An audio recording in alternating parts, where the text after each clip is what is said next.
गायत्री की जय, शंकर भगवान की जय, गणेश जी महाराज की जय, हनुमान जी महाराज की जय, ग्राम देवता की जय, स्थान देवता की जय।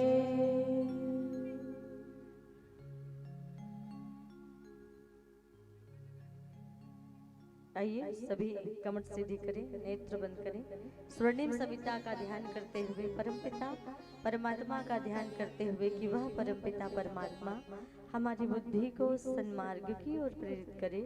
इस भाव से गायत्री महामंत्र ओम भूर्भुवः स्वः तत्सवितुर्वरेण्यं भर्गो देवस्य धीमहि धियो यो नः प्रचोदयात्।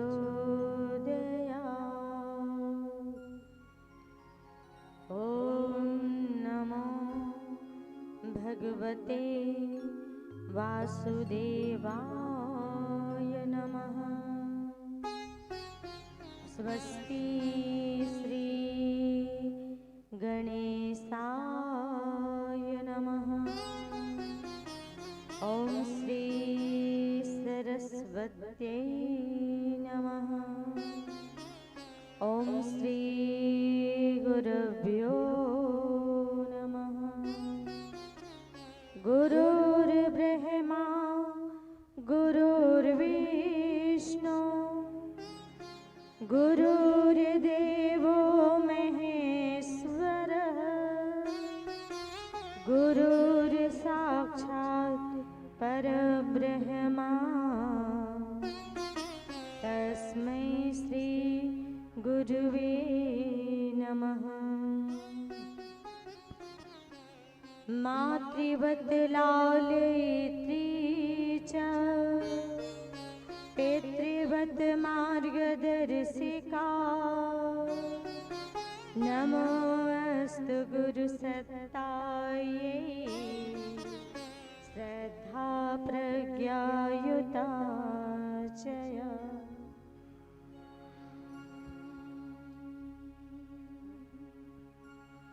वंशी विभूषित करा नवनीरदाभा पीताम्बराद अरुणबिम्बं फलाधरोष्ठात् पूर्णेन्दुसुन्दरमुखाद् अरविन्दनेत्रात् कृष्णात् परं किमपि तत्त्वहं न जाने। मुखं करोति वाचालं पङ्गुं लङ्घ्यते गिरिं यत् कृपातमहं वन्दे परमानन्दमाधवम्। ॐ पञ्चवक्त्राय विद्महे महादेवाय धीमहि तन्नो रुद्रः प्रचोदयात्। ॐ अञ्जनीसुताय विद्महे वायुपुत्राय धीमहि तन्नो हनुमत् प्रचोदयात्। व्यासाय विष्णुरूपाय व्यासरूपाय विष्णवे नमो वै ब्रह्मनिधिये वासिष्ठाय नमो नमः। अखिलेश्वर अकारण करुणा वरुणालय भक्त वांछित कल्पतरु तड़ी द्यूत श्री पीताम्बर धारी भगवान श्री कृष्ण चंद्र की इस अमृतमय कथा में पधारे सभी शक्ति स्वरूपा माताओं, बहनों, देवतुल्य भाइयों, आप सभी को व्यासपीठ की ओर से प्रणाम एवं नमस्कार। आइए हमारा मन गोविंद के चरणों में लगे, परमात्मा के चरणों में लगे, हमारा मन निर्मल और पवित्र हो। इस भाव से भगवत नाम का संकीर्तन करेंगे ताली की सेवा के साथ।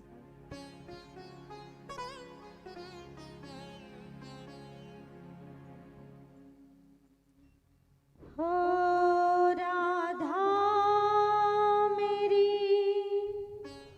स्वामिनी, मैं राधे को दास, जन्म जन्म मोहे दीजियो श्री वृंदावन को वास। राधे कृष्ण कृष्ण कृष्ण राधे राधे, राधे श्याम श्याम श्याम राधे राधे, राधे कृष्ण कृष्ण कृष्ण राधे राधे, राधे श्याम श्याम श्याम राधे राधे, राधे कृष्ण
क्षमीश्वर अकारण करुणा वरुणाले भक्त वांछित कल्प तरु तड़ी द्युत श्री पीताम्बरधारी भगवान श्री कृष्ण चंद्र की सूक्ष्म चेतना से हम सब अनुप्राणित हो रहे हैं और लगातार भगवान की कथा को हम श्रवण करके रसपान करके अपने जीवन को सार्थक और सफल बनाने का प्रयास कर रहे हैं।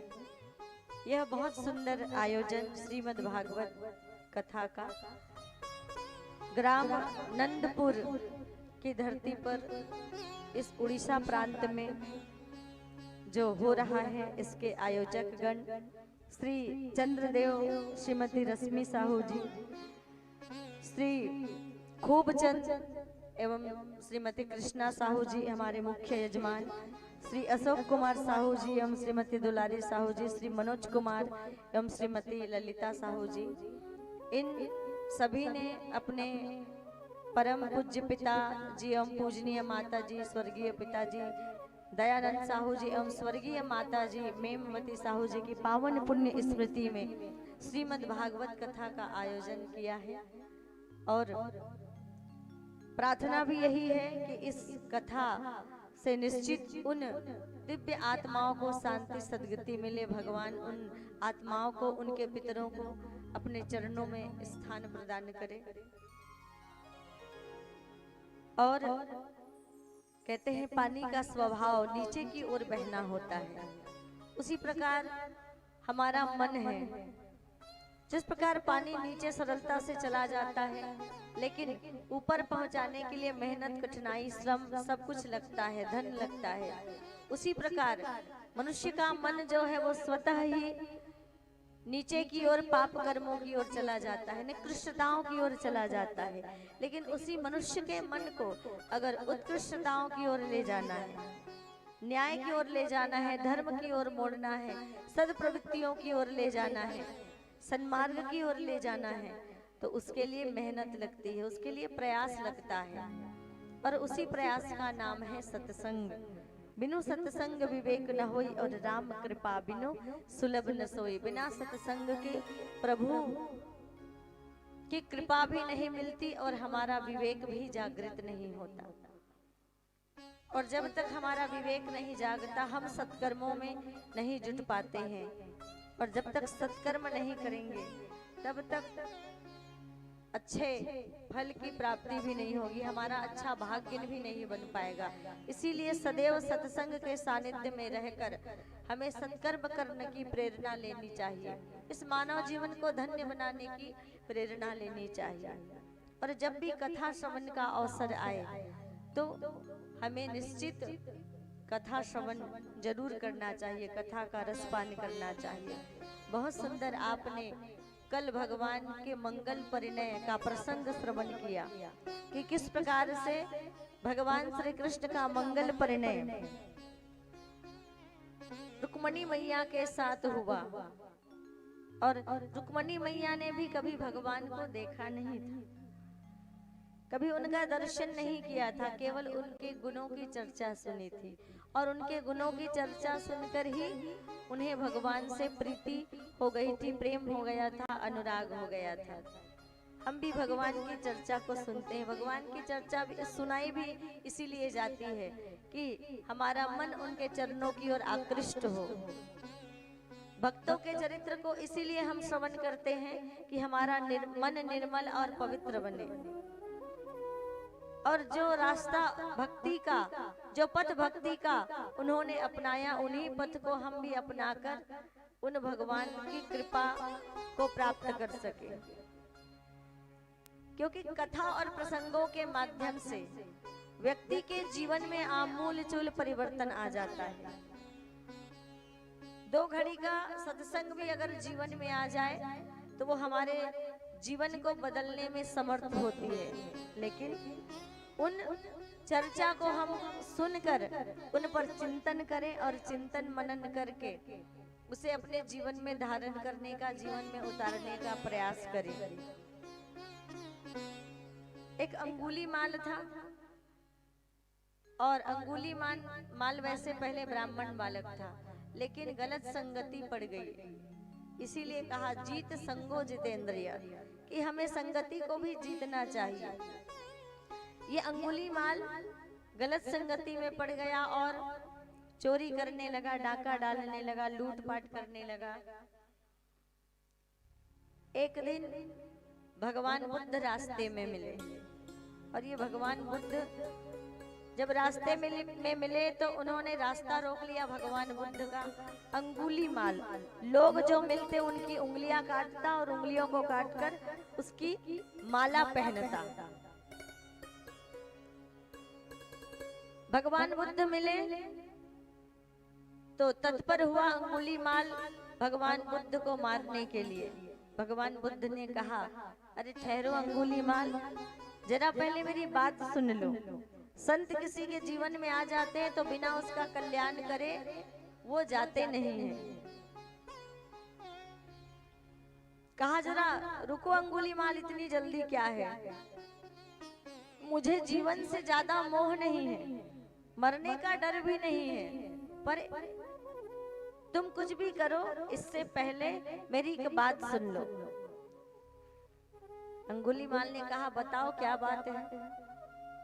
कहे, अंगुलीमाल वो वृक्ष देख रहे हो ना, उस वृक्ष से जाओ, एक पत्ते तोड़कर लेकर आओ। कहा, बस इतना सा काम? कहीं ऐसा तो नहीं कि मैं जब पत्ती तोड़ने जाऊं तो आप पीछे से भाग जाएं? बोले, नहीं नहीं, मुझे अपने जीवन का कोई मोह नहीं है और मरने का डर भी नहीं, मैंने पहले ही कहा ना। और मेरे वचनों पर विश्वास करो, ये संत के वचन हैं, मैं कहीं नहीं जाने वाला। जाओ पत्ती तोड़ के लाओ। अंगुलीमाल गया, पीछे मुड़ मुड़ कर देख रहा था कहीं भगवान बुद्ध कहीं निकल ना जाए। गया, झट से पत्ती तोड़कर आ गया। कहा, लो मैंने आपका काम कर दिया। अब इसके बाद भगवान बुद्ध बोले, अरे ठहरो अंगुलीमाल, एक काम और कर दो। जहाँ से जिस जगह से तुमने पत्ती तोड़ी है ना, वहीं वापस जाकर उस पत्ती को उसी डाली में लगा दो। इतनी सी बात कही, अंगुलीमाल गया, वापस पत्ती लगाने लगा, लेकिन एक बार डाली से टूट गई पत्ती तो कहाँ लगने वाली है। वो प्रयास करता रहा लेकिन असफल रहा। परेशान होकर वापस लौटा, भगवान बुद्ध से बोला कि भगवान, पत्ती तोड़ना तो आसान है पर लगा नहीं पाऊंगा। मैंने बहुत प्रयास किया पर पत्ती मैं उस जगह पर जोड़ नहीं पाया। भगवान बुद्ध बोले, यही तो मैं आपको समझाना चाहता हूँ अंगुलीमाल, कि विनाश करना बहुत आसान है लेकिन निर्माण करना उतना ही कठिन है। किसी को मार देना बहुत आसान है लेकिन किसी को जीवन क्या दे पाओगे? और इतना शाही सत्संग किया भगवान बुद्ध ने अंगुलीमाल का, और अंगुलीमाल के जीवन में परिवर्तन आ गया। तो ये कथा हमारे जीवन में आमूल चूल परिवर्तन करती है।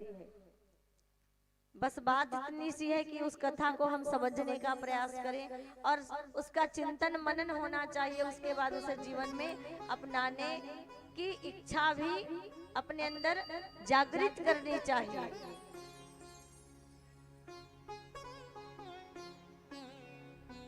केवल गुणों की चर्चा से भी भगवान से प्रेम किया जा सकता है, ये रुक्मणी मैया बता रहे हैं। गुणों की चर्चा सुनी थी और सुंदर मंगल परिणय हुआ।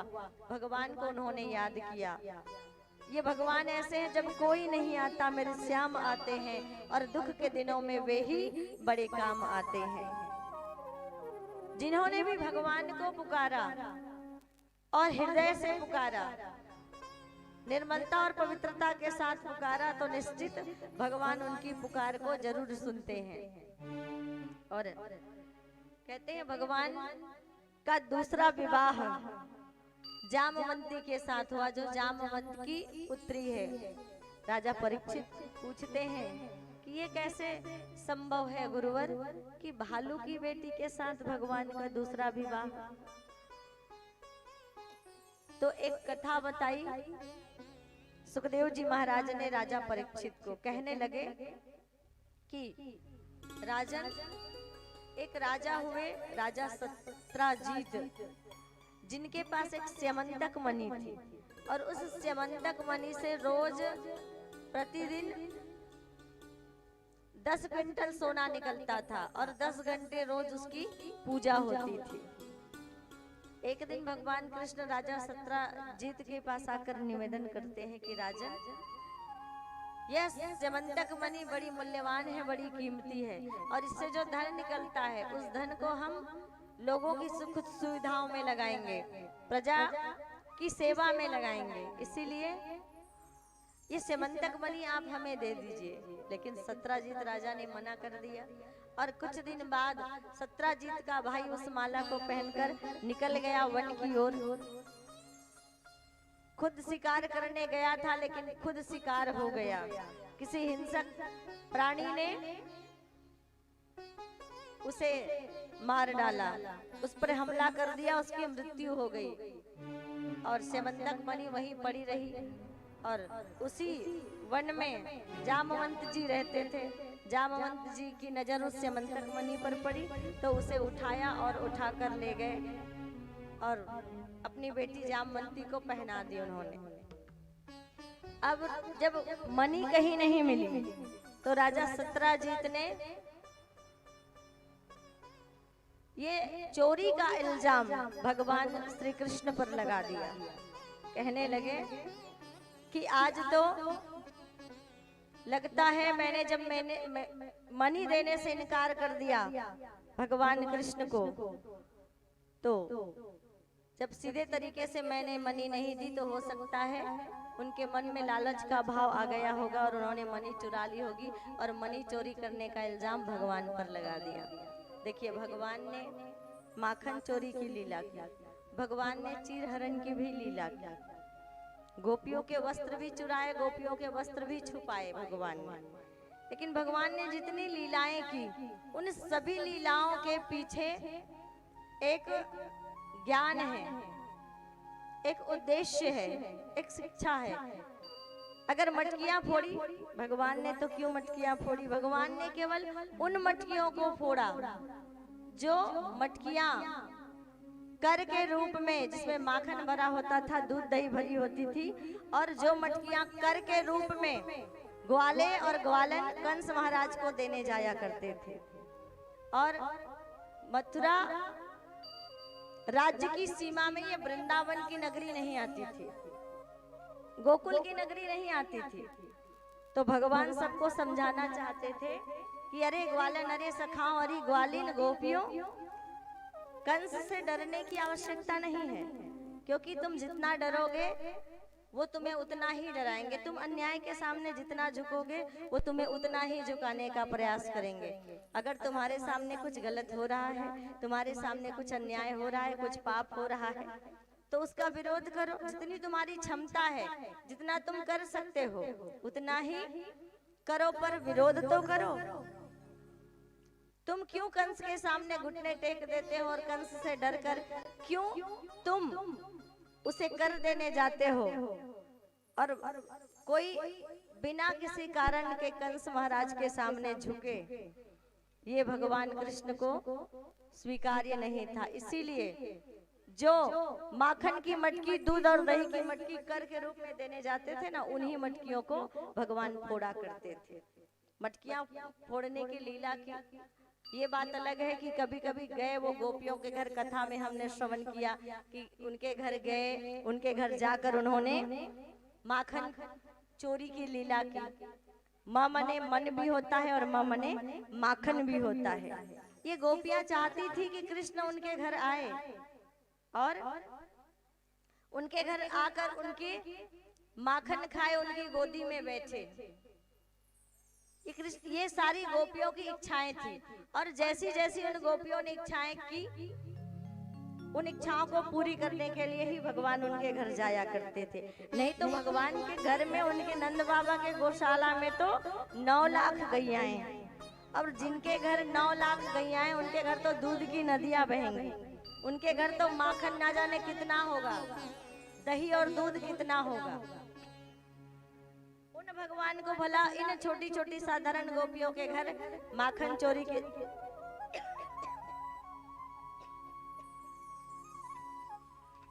माखन चोरी की भला क्या आवश्यकता पड़ गई?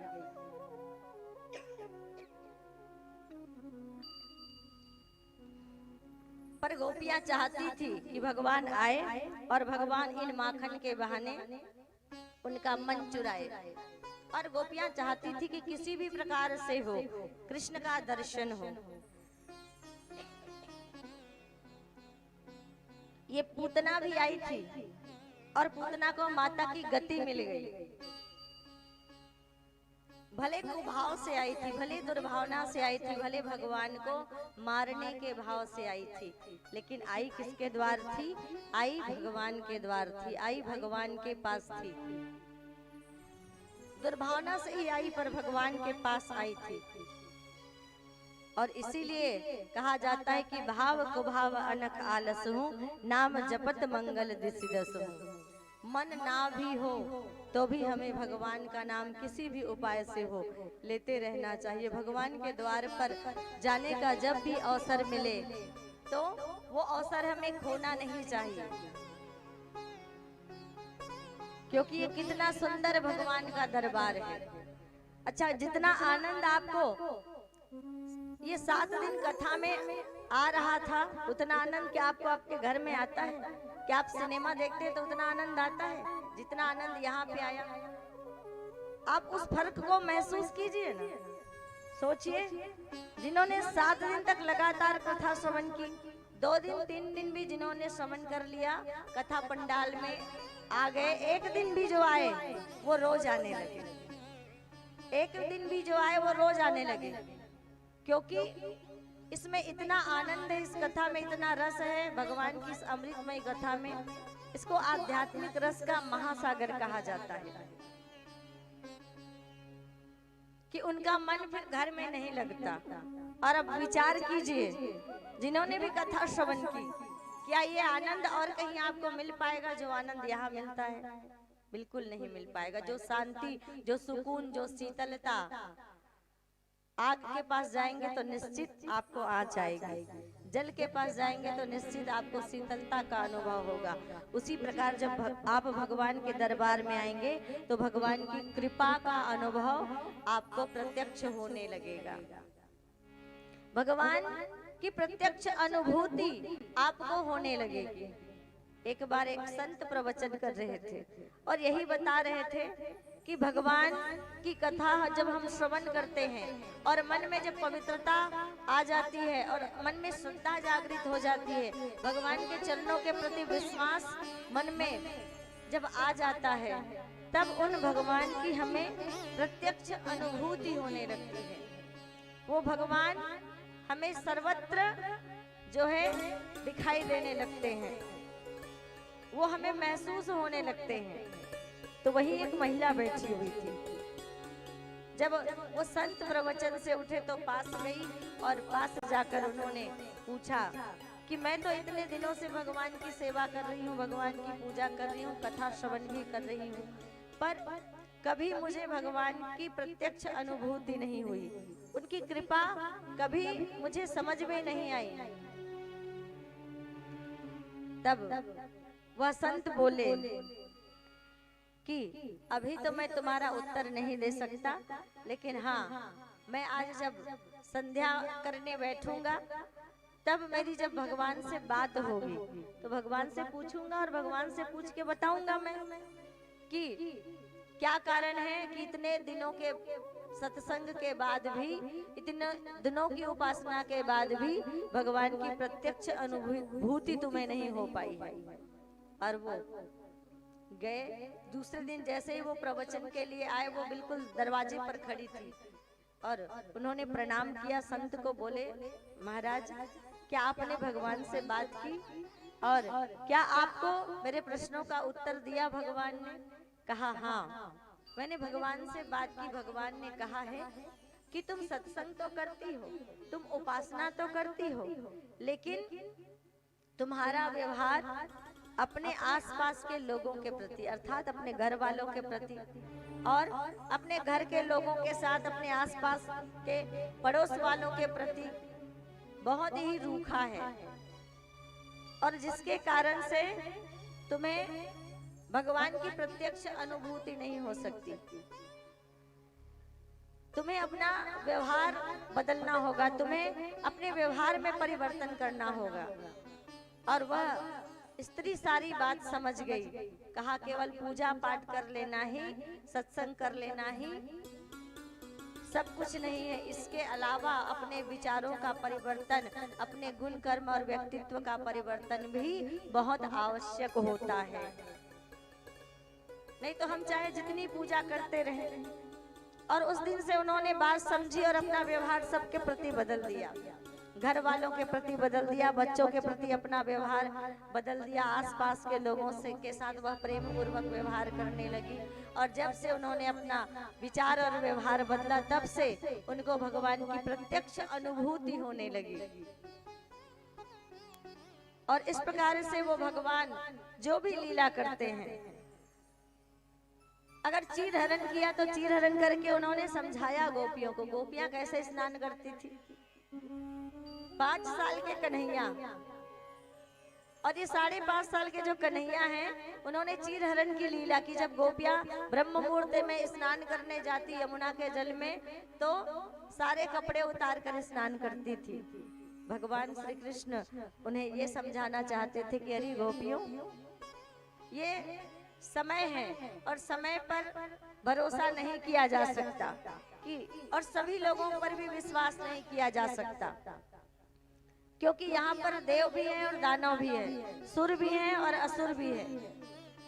और हर एक व्यक्ति की प्रकृति, हर एक व्यक्ति का स्वभाव अलग अलग होता है। और तुम इस तरह से निर्वस्त्र होकर स्नान करती हो, ये अनुचित नहीं है, क्योंकि जल भी देवता है और जल में भी कितने सारे जीव रहते हैं। और उनके अलावा भी अगर कोई मनचला व्यक्ति आ जाए और तुम पर उसकी कुदृष्टि हो जाए तो क्या करोगी।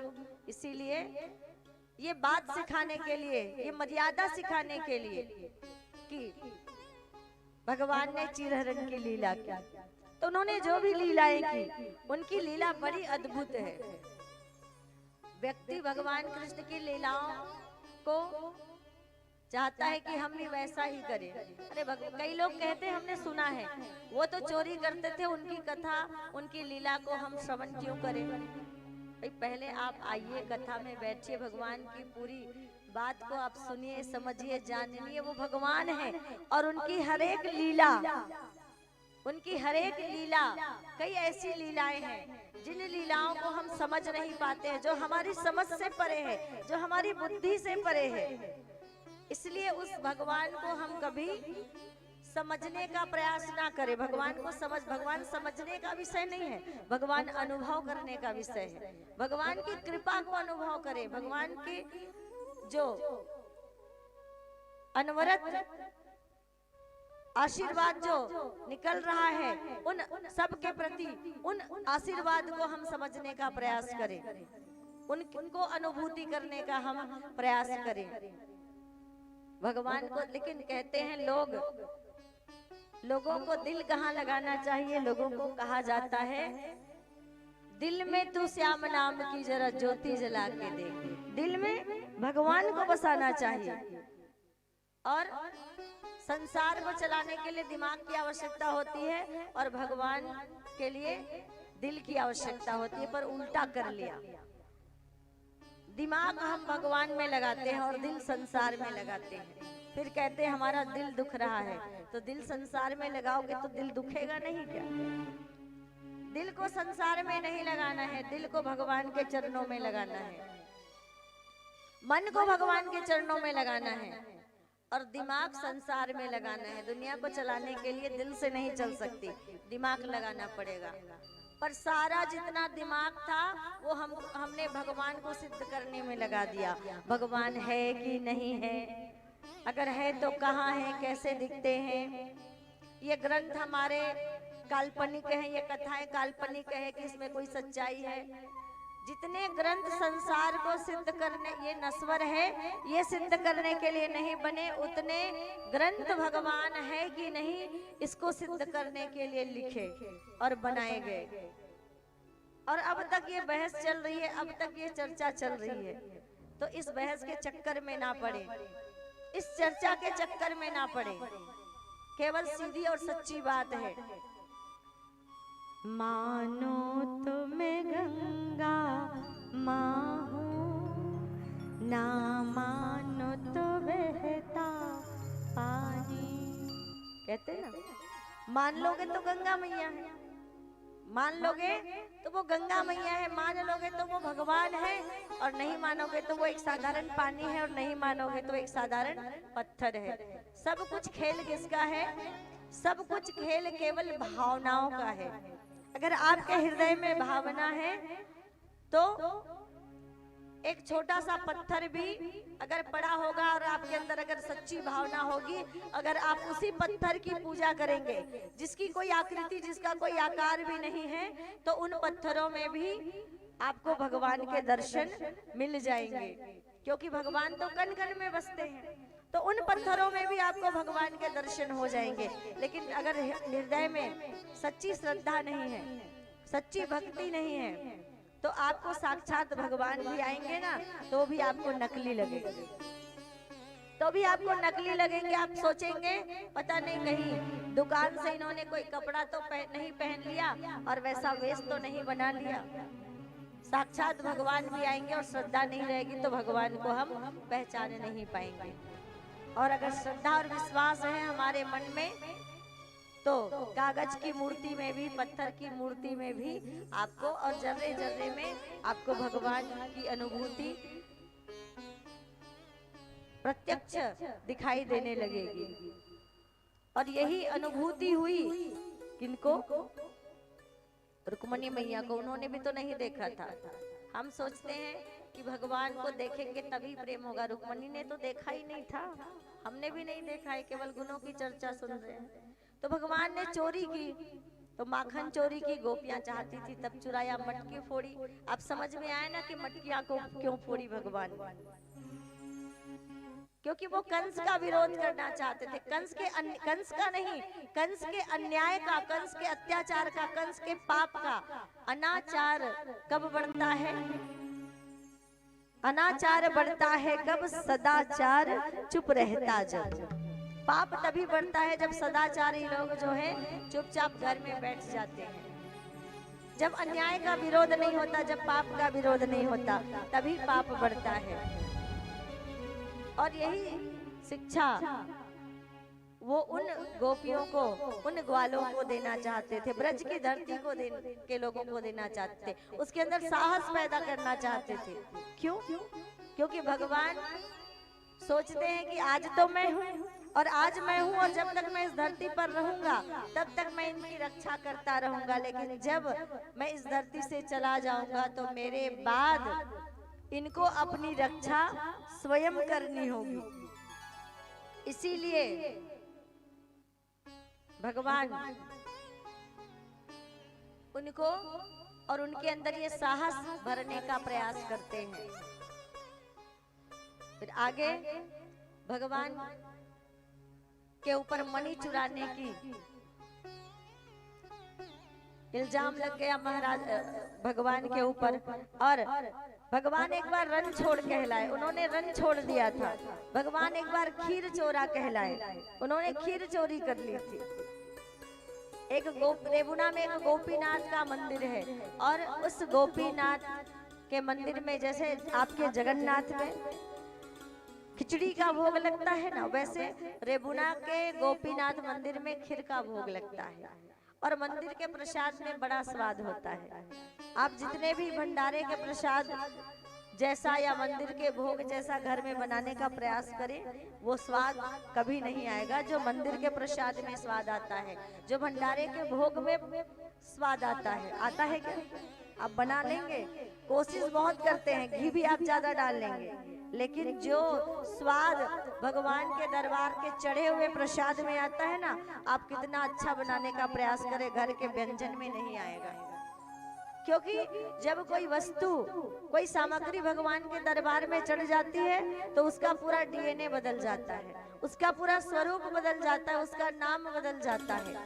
आप दुकान में जाएंगे और दुकान वाले से कहेंगे भैया प्रसाद दो, तो दुकान वाला कहेगा भैया प्रसाद आपको मंदिर में मिलेगा, पंडित जी के पास मिलेगा, भागवत में मिलेगा, यहाँ तो हम नारियल बेचते हैं।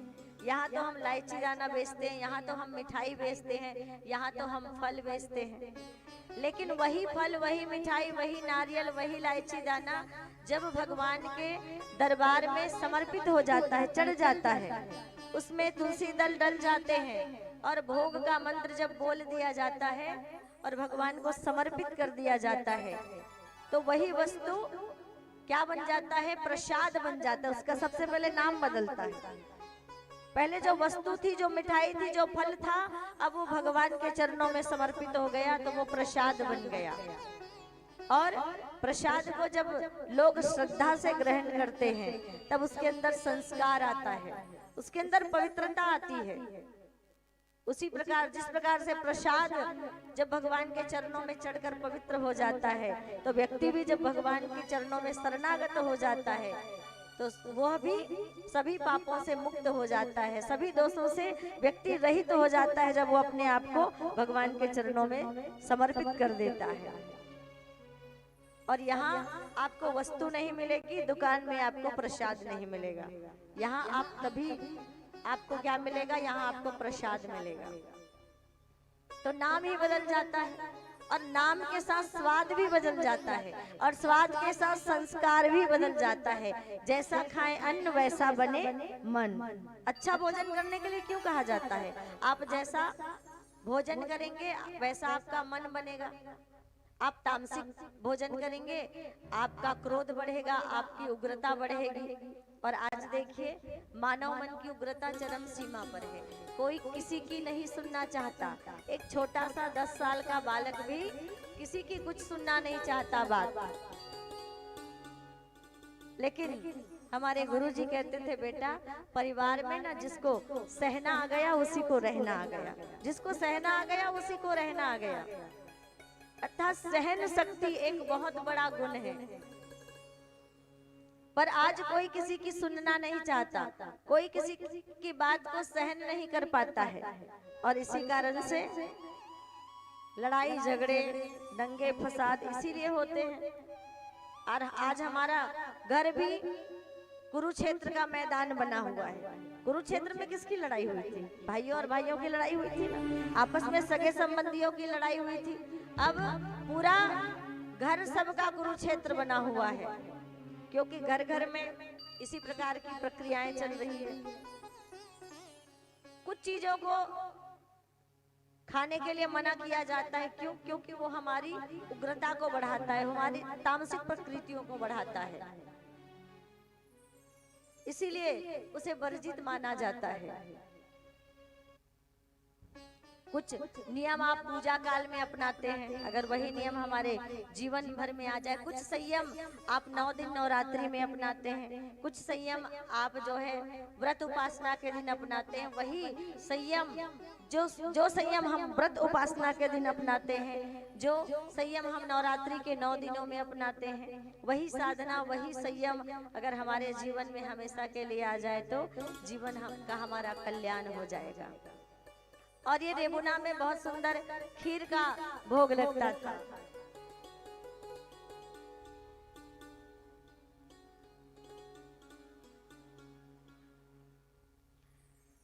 खीर का भोग लगता था।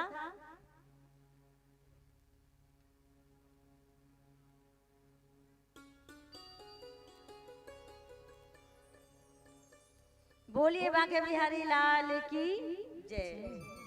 खीर का भोग लगता था, और वहीं उसी मंदिर में माधवेंद्रपुरी जी महाराज रहते थे, जो चैतन्य महाप्रभु और ईश्वरपुरी के गुरु हैं। इन्होंने देखा एक दिन पंडित जी बढ़िया खीर का भोग लगा रहे हैं, तो जैसे ही देखा खीर का भोग लग रहा है, इसके मन में खीर खाने की इच्छा उत्पन्न हो गई। मन में भाव आ गया, यहाँ का प्रसाद बड़ा स्वादिष्ट होता है, यहाँ का खीर बड़ा स्वादिष्ट होता है। आज अगर एक कटोरी खीर मुझे मिल जाता, एक कटोरी प्रसाद अगर मुझे मिल जाता, तो आनंद आ जाता।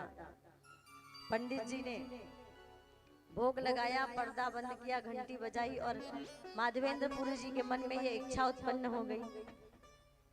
अब बात तो हो गई, मन में इच्छा उत्पन्न हो गई। बाद में माधवेंद्रपुरी पश्चाताप करने लगा, सोचने लगे कहने लगे, अरे मैं कैसा भक्त हूँ, भगवान के प्रसाद को देखकर मेरे मन में लालच आ गया।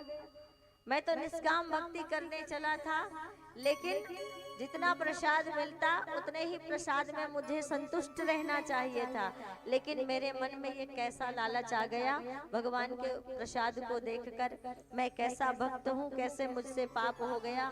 वो रोने लगा, वो पश्चाताप करने लगा और पश्चाताप के आंसू बहाते बहाते वही मंदिर की सीढ़ियों पर माधवेंद्र पुरी जी महाराज बैठे रहे, रोते रहे, यही सोचते रहे कि आज मैंने कैसे पाप कर लिया। केवल प्रसाद खाने की इच्छा मन में जागृत हुई थी और वो पश्चाताप करने लगे।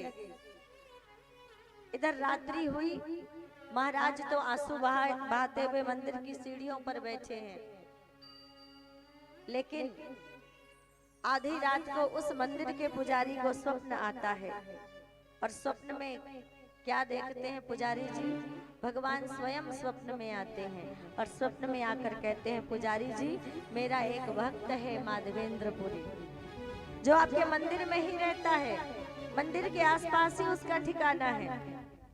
और आज आप जब भोग लगा रहे थे तो मेरी प्रसादी को देखकर उसके मन में भाव आया उस प्रसादी को खाने का, तो मेरे भक्त ने इच्छा की थी, तो मैं अपने भक्त की इच्छा पूरी नहीं करूंगा तो भक्त वत्सल कैसे कहलाऊंगा। और जैसे ही मेरे भक्त ने इच्छा की कि मेरा प्रसाद खाना है, एक कटोरी भर के खीर खानी है, तो मैंने एक कटोरी खीर, जब आपने भोग लगाया 4-5 कटोरी में सजाया था आपने भोग, आपने जब पर्दा बंद किया, घंटी बजाई भोग लगाकर, तो एक कटोरी मैंने अपनी मूर्ति के पीछे छुपा लिया था, अपने भक्त के मन की इच्छा जानकर। जाइए, मेरा भक्त सीढ़ियों में बैठकर रो रहा है, उसे वह प्रसादी खिलाइए और उसे मेरा यह संदेशा कहिए कि मैंने उनके लिए यह खीर या प्रसादी जो है वो रखी हुई है। और इस प्रकार से पुजारी जी उठते हैं, आते हैं, मंदिर का ताला खोलते हैं, ताला खोलकर जाते हैं, मूर्ति के पीछे वास्तव में एक कटोरी खीर रखी हुई थी। उन्होंने खीर को उठाया और खीर लेकर गए मंदिर की सीढ़ियों के पास। माधवेंद्र पुरी पश्चाताप करते, आंसू बहाते बैठे हुए थे, भगवान से क्षमा मांगते बैठे हुए थे। और पुजारी जी ने सारी बात बताई और वह खीर का प्रसाद माधवेंद्र पुरी जी को खिलाया। कहा, रोने की आवश्यकता नहीं है, भगवान ने आपकी मन की बात, मन की इच्छा पूरी कर दी है। बोलिए भक्त वत्सल भगवान की। और उसी दिन से गोपीनाथ मंदिर में भगवान का नाम क्या पड़ गया, खीर चोरा गोपीनाथ। अब उसको क्या कहते हैं, खीर चुराया था इसलिए नाम क्या पड़ा, खीर चोरा गोपीनाथ। तो कभी खीर चुराई वो भी भक्त के लिए, माखन चुराया वो भी सखाओं के लिए, गोपियों के लिए, लेकिन आज उसी भगवान पर मणि चुराने का इल्जाम लगा हुआ है। आइए एक भजन श्रवण करें, फिर आगे की कथा हम श्रवण करेंगे। बोलिए बांके बिहारी लाल की जय। तारा है सारा जमाना श्याम, हमको भी तारो। तारा है सारा जमाना श्याम, हमको भी तारो। राहे सारा जमाना श्याम, हमको भी तारो। हमको भी तारो प्रभु, हमको भी तारो। हमको भी तारो प्रभु, हमको भी तारो। तारा है सारा जमाना श्याम, हमको भी तारो। तारा है सारा जमाना श्याम, हमको भी तारो।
भगवान अब सोचने लगे, अब तक तो बात ठीक थी, पर आज मनी चोरी का इल्जाम लगा है, कैसे दूर करूं।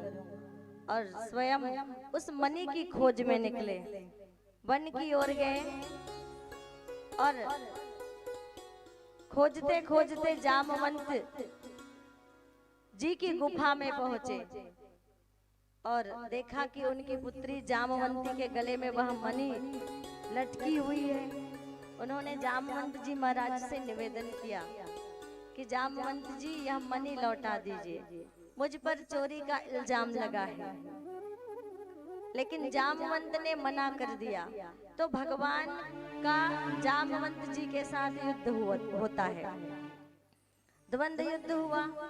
ये भी जामवंत जी की ही इच्छा थी। राम जन्म में जब आए थे भगवान, तो एक दिन जामवंत ने कहा था, प्रभु आपके साथ आज मल्ल युद्ध करने का, द्वंद्व युद्ध करने की इच्छा हो रही है।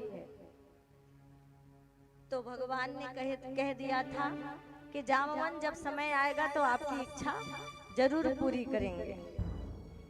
और आज भगवान वही इच्छा पूरी कर रहे हैं। जामवंत का भगवान श्री कृष्ण के साथ द्वंद्व युद्ध होता है और तभी जब नजरें मिलती हैं जामवंत की भगवान कृष्ण की नजरों से, तो पहचान जाते हैं जामवंत जी महाराज। कहते हैं, आप तो मेरे प्रभु श्री राम हैं, पर मुझसे कैसा ये अपराध हो गया कि मैंने आपके साथ युद्ध किया। भगवान मुस्कुरा के बोले, जामवंत जी कोई बात नहीं, आपकी इच्छा हम पिछले जन्म में पूरी नहीं कर पाए थे ना, इसलिए हमने इस जन्म में आपकी इच्छा पूरी कर दी। तो हम जो भी इच्छा रखते हैं भगवान के दरबार में जाकर, जो भी हमारी सद इच्छाएं होती है, मनोकामनाएं होती है, भले ही तुरंत पूरी ना हो, लेकिन कभी न कभी अगर उनकी भक्ति में हम लगे हैं तो निश्चित हमारी उन इच्छाओं को भगवान पूरी करते हैं, उन मनोकामनाओं को पूरी करते हैं। आज नहीं तो कल, और कल नहीं तो परसों, और परसों नहीं तो बरसों। आज अगर हमने बीज डाला है तो आज ही वो पौधा बड़ा नहीं होगा, पेड़ नहीं बन जाएगा, और एक ही दिन में उसमें फल भी नहीं आ जाएगा। आज अगर बीज बोया है तो उससे वृक्ष बनने में सालों लगते हैं, और वृक्ष बनकर उसमें फल आने में भी समय लगता है। उसी प्रकार से जो भी हमारा कर्म होता है, वह कर्म जो है पहले उसमें अंकुर आता है, वो पुष्पित और पल्लवित होता है, फिर उसको फल बनने में समय लगता है, और समय आने पर हमारा वो कर्म का फल जरूर हमें मिलता है। तुरंत अगर किसी व्यक्ति के झूठ बोलते ही जिभ्या गल जाती, तुरंत अगर चोरी करते ही हाथ कट जाते, तुरंत अगर परिणाम मिलता तो तुरंत परिणाम भले ना मिले, लेकिन ऐसा नहीं है कि आगे चलकर उसका परिणाम नहीं मिलेगा। आगे चलकर निश्चित ही उसका परिणाम हमारे जीवन में दिखेगा, हमारे जीवन में आएगा। इस जन्म में ना सही, अगले जन्म में। ये पूतना कौन थी? ये पूतना राजा बलि की बेटी थी, रत्नमाला। जब भगवान वामन रूप में आए तो वामन के सुंदर स्वरूप को देखा तो मन ही मन विचार करने लगी, अगर ये मेरा पुत्र होता, इतना प्यारा, इतना सुंदर, तो इसे गोदी में लेकर अपना दुग्ध पान कराती, इसे स्नेह करती। भगवान मन ही मन सोच रहे हैं कि रत्नमाला आज मन में ये इच्छा कर रही हो मुझे पुत्र रूप में पाने का, तो समय आएगा तो पूरी करेंगे। रत्नमाला मन में सोच रही है, कुछ कह नहीं रही है। और लेकिन थोड़ी देर बाद जब भगवान वामन रूप को बड़ा किया और दो ही पग में राजा बलि की त्रिलोकी ले ली, तीनों लोग ले लिया, तब क्या कहा? मन में फिर विचार किया, कुछ कहा नहीं मुख से। रत्नमाला ने मन में विचार किया कि अगर ये मेरा पुत्र होता तो छोटा सा है, सुंदर सा है दिखने में, लेकिन कितना छलिया है, किस तरह से अपनी मीठी मीठी बातों से मेरे पिता को छल लिया और सारी संपत्ति हर ली, त्रिलोकी हर ली। अगर ये मेरा पुत्र होता तो अपने स्तन में जहर लगाती और इसे पिलाकर मार देती। अब और जिस तरह से इन्होंने मेरे पिता से सब कुछ छीन लिया, मैं भी इसका सब कुछ छीन लेती। यही रत्नमाला जब भगवान राम जन्म में आए तो मंथरा बनकर आ गई। और कैसे बदला लिया? बदला तो उन्होंने तो केवल सोचा मन में, लेकिन इच्छा पूरी करने वाला कौन है? वो स्वयं भगवान है। स्वयं भगवान कहा जो जो सोच रही हो रत्नमाला, समय आने पर सब पूरा हो जाएगा। कहा सब कुछ छीन लेती जैसे मेरे पिता का छीन लिया। तो वही रत्नमाला त्रेता युग में मंथरा बनकर आ गई और वही रत्नमाला द्वापर युग में पूतना बनकर आ गई। इसीलिए दरबार में बैठे तो सजग होकर बैठे, सावधान होकर बैठे। मंदिर में जाएं सावधान और सजग होकर जाएं। और कभी स्वप्न में भी किसी के अमंगल की बात हम दरबार में बैठकर ना सोचे। वैसे तो कभी भी नहीं सोचना चाहिए, लेकिन खासकर आप मंदिरों में जाएं, दरबार में जाएं तो अपने मन में अच्छे विचारों को लेकर जाएं, अच्छी भावना को लेकर जाएं। क्योंकि जितना आप अच्छी भावना और अच्छे विचार लेकर जाएंगे और दूसरों के कल्याण की जितनी बात सोचेंगे, वो सब आपके साथ होता हुआ चला जाएगा।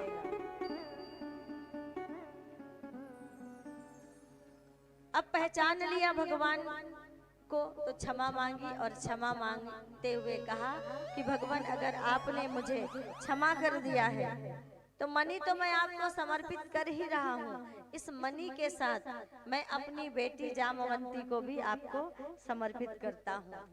और जामवंती को भगवान के चरणों में समर्पित कर दिया। कहा इनसे वरण कर लीजिए प्रभु।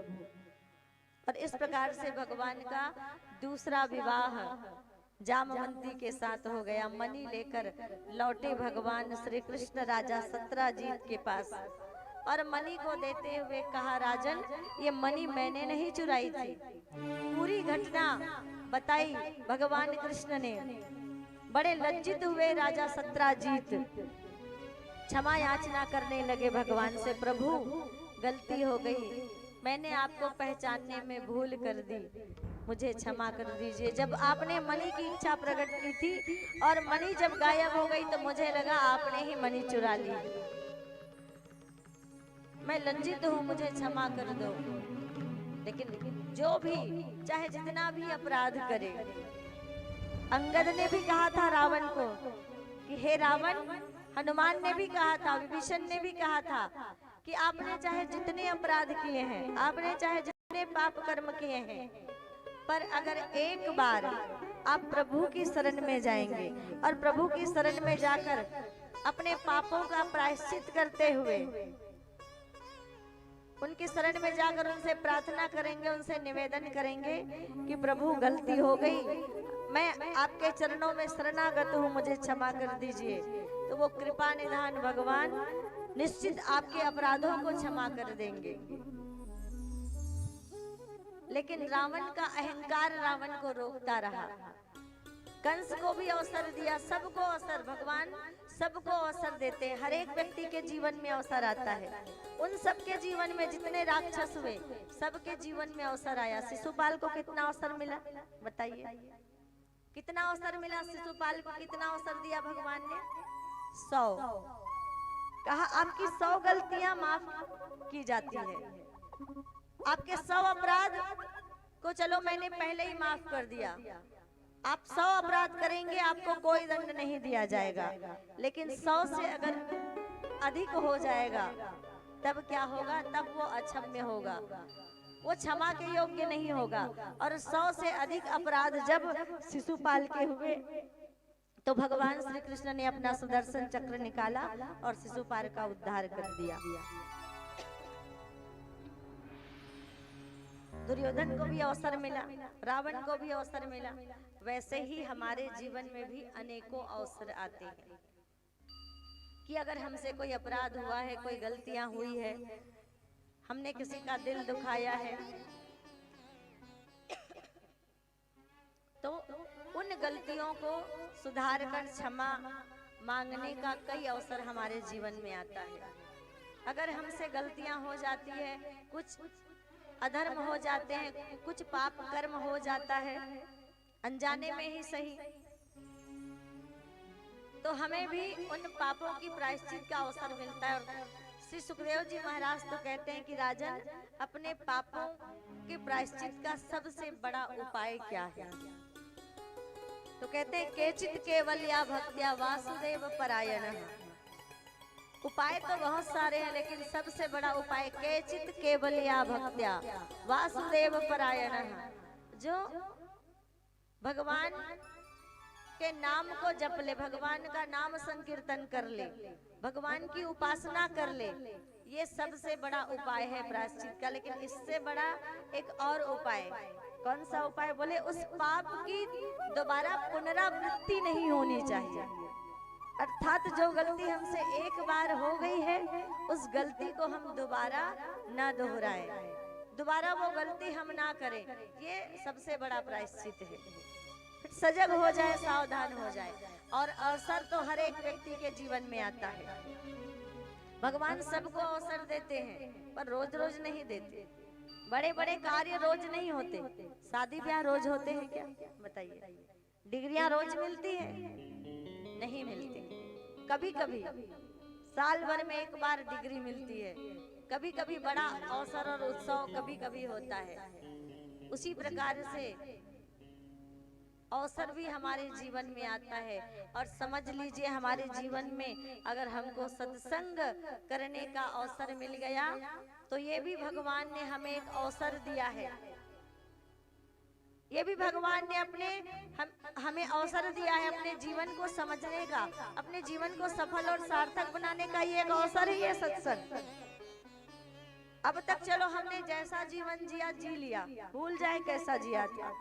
रात को सो के गंवा दिया, दिन को खा के गंवा दिया, रात गंवाई सोई के दिवस गंवायो खाए। चाहे जैसा जीवन जी लिया उसको भूल जाइए, लेकिन अब जितना भी जीवन शेष है उसे कैसे जीना है, कितनी सारी बातें आपने कथा में श्रवण की।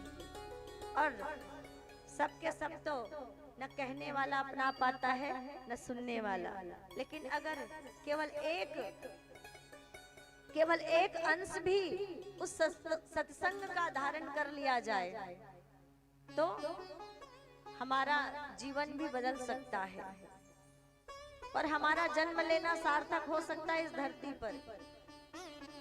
कहते हैं 84 लाख योनि में गौ योनि, गौ माता की जब योनि मिलती है तो वो पशु योनि की आखिरी योनि मानी जाती है। पशु योनि की आखिरी योनि मानी जाती है। गौ के बाद जो है व्यक्ति को मानव शरीर की योनि मिलती है, मानव का शरीर मिलता है। और हम कहते हैं कि मानव का शरीर मिलने के बाद हमारे भाग्य का उदय हो जाए। मानव शरीर मिलने के बाद और क्या भाग्य का उदय होगा? हमारे भाग्य का उदय हुआ है तभी तो हमको मानव शरीर मिला है। प्रेम से बोलिए, हमारे भाग्यों का उदय हुआ है, भगवान की कृपा हुई है, तभी हमको मानव योनि मिली है, तभी हमको मानव का जीवन मिला है। दो चीजें बड़े भाग्य से मिलती हैं, पहला है नर्तन और दूसरा है सत्संग। यही सबसे बड़ा अवसर और यही सबसे बड़ी कृपा है हमारे जीवन की, कि हमको ये दुर्लभ मानव तन मिला है। मानुष जन्म अमूल्य, माटी में ना रोल रे। अब तो मिला है फिर न मिलेगा, कभी नहीं, कभी नहीं और कभी नहीं। अब मिल गया है, अब के बाद गारंटी ले सकते हैं कि आपको मानव की ही योनि मिलेगी? ले सकते हैं? नहीं ले सकते। वो तो आपका कर्म तय करेगा कि आपको कौन सी, वो तो आपका अंतिम क्षण तय करेगा कि आप किस प्रकार से, किस भाव से भावित होते हुए, किन चीजों का ध्यान और स्मरण करते हुए प्राण त्यागते हैं। ये आपका अंतिम क्षण तय करेगा आपको अगली योनि किसकी मिलेगी। ये गीता और भागवत के माध्यम से आपने श्रवण कर लिया है। तो सबको अवसर मिलता है, हमें भी अवसर मिला है। ये मानव जीवन ही सबसे बड़ा अवसर है। आप और दूसरा अवसर मत खोजिए, ये मानव जीवन ही सबसे बड़ा अवसर है। तब ये राजा सत्राजीत जो है, इन्होंने क्षमा मांगी और क्षमा मांगते हुए क्या कहा कि भगवान अगर आपने मुझे क्षमा कर दिया है तो मेरे अपराधों को भुलाकर मेरी जो कन्या है सत्यभामा, आप उसे वरण कर लीजिए। और भगवान के चरणों में अगर भाव से कुछ हम समर्पित करते हैं तो निश्चित भगवान उसे स्वीकार करते हैं। बड़े भाव से अपने अपराधों पर क्षमा मांगते हुए, लज्जित होते हुए राजा सत्राजीत ने अपनी कन्या, अपनी बेटी सत्यभामा को भगवान के चरणों में समर्पित कर दिया। तो भगवान ने सत्यभामा से तीसरा विवाह किया और इस प्रकार से सत्यभामा और भगवान का मंगल परिणय हुआ। भगवान का चौथा विवाह कालिंदी, यमुना मैया कब से प्रतीक्षा कर रही थी। कालिंदी यमुना को ही कहा जाता है कि भगवान कब इस धरती पर लीला करने आए और कब मेरा वरण करे तो मेरा जीवन धन्य हो। कालिंदी से भगवान का चौथा विवाह, मित्र वृंदा से भगवान का पांचवा विवाह, नमनजीती से भगवान का छठवां विवाह, लक्षणा से भगवान का सातवां विवाह और भद्रा से भगवान का आठवां विवाह। ये 8 विवाह भगवान के संपन्न हो गए। और इस प्रकार से एक पराक्रमी राजा हुए भौमासुर। इन्होंने एक विचित्र सा संकल्प ले लिया था भौमासुर ने। इसका संकल्प कैसा था कि 20,000 कन्याओं के साथ ये एक साथ ब्याह करेगा। अब एक साथ 20,000 कन्या कैसे उपलब्ध हो, तो ये क्या करता, जहाँ कहीं भी सुंदर कन्या देखता उसका हरण कर लेता, कहीं राज्य पे आक्रमण करता, वहाँ की कन्याओं का हरण करके उसे बंदी बना लेता। इस प्रकार से 16,000 और 100 कन्याओं को अब तक बंदी बना लिया राजा भौमासुर ने। और किसी भी प्रकार से इन 20,000 कन्याओं से विवाह का संकल्प था। 16,000 और 100 कन्याओं को अब तक बंदी बना लिया था। तो इन कन्याओं ने किसी प्रकार से भगवान कृष्ण के पास संदेशा भेजा, कहे भगवान हमने सुना है कि आप सभी का कल्याण करने वाले हैं, सभी के कष्टों को हरने वाले हैं, सभी के दुखों का शमन करने वाले हैं। हम भी कष्ट में हैं, हम भी तकलीफ में हैं, हमें इस दैत्य भौमासुर ने कैद कर लिया है, किसी प्रकार से हमारी रक्षा कीजिए। और जब सबने प्रार्थना की तो सबकी प्रार्थना को सुनकर राजा भौमासुर को मारा भगवान ने, उसका उद्धार किया और सभी 16,000 और 100 कन्याओं को बंदी गृह से छुड़ाया। अब ये सारी कन्याएं अपने घर वापस आई तो इनके घर वाले, इनके जो माता पिता थे, इन्होंने इन कन्याओं को स्वीकार नहीं किया। क्या कहा कि तुम इतने दिन तक एक दूसरे राजा के कैद में रहकर आई हो और अगर हम तुम्हें अपने पास रख लेते हैं तो तुम हमारे अपयश का कारण बनोगे, क्योंकि तुम्हें कोई दूसरा वर वरण नहीं करेगा, क्योंकि अब तक तुम दूसरे राजा के कैद में थी, इसलिए कोई दूसरा राजा या दूसरा राजकुमार तुम्हें वरण नहीं करेगा और तुम हमारे अपयश का कारण बनोगे। इसीलिए जैसे आई थी वैसी लौट जाओ। सारी कन्याएं निराश होकर वापस भगवान के चरणों में आ जाती हैं और कहती हैं अब तो इस दुनिया के लोगों ने, क्या हमारे अपने ही लोगों ने हमें ठुकरा दिया है भगवान। अब हमारे पास 2 ही रास्ते हैं, एक कौन सा रास्ता, एक रास्ता आपके चरणों की ओर जाता है और एक रास्ता मृत्यु की ओर जाता है। या तो आप हमें अपने चरणों में स्थान दे दीजिए, हमें अपना लीजिए। अगर आपके चरणों में भी हमारा स्थान नहीं है, अगर आपने भी हमें अपनाने से मना कर दिया तो हम सब कन्याएं आत्महत्या कर लेंगी, क्योंकि और दूसरा उपाय ही नहीं है। और इस प्रकार से जब निवेदन किया उन कन्याओं ने, तो 16,000 और 100 कन्याओं का, उन कन्याओं का जिन कन्याओं का त्याग अपने कुल का अपयश समझकर उनके माता पिता ने कर दिया था, ऐसी 16,000 और 100 कन्याओं के साथ एक साथ भगवान श्री कृष्ण ने मंगल परिणय किया और इस प्रकार से 16,000 और 108 विवाह भगवान के संपन्न हुए। अब देखिए जितने विवाह हुए, रुक्मणी ने भगवान को पत्र भेजा, जामवंती को जामवंत जी महाराज ने सौंपा, राजा सत्रजीत ने अपनी बेटी को सौंपा। भगवान ने जितने विवाह किए उन सभी विवाह को भगवान ने उन कन्याओं या उन कन्याओं के माता पिता के निवेदन पर किया। अपनी इच्छा पूर्ति के लिए उन्होंने विवाह नहीं किया। 16,000 और 108 पत्नियों के बाद भी नैष्ठिक ब्रह्मचारी और ब्रह्मचर्य का पालन करने वाले सच्चिदानंद रूपाय विश्वोत्पत्त्यादि हेतवे, वो प्रभु वो भगवान विश्वोत्पत्त्यादि हेतवे जो इस संसार के उत्पत्ति के, स्थिति के और लय के हेतु हैं, वो परमात्मा वो भगवान जो है, उनकी अगर संतानें भी हुई तो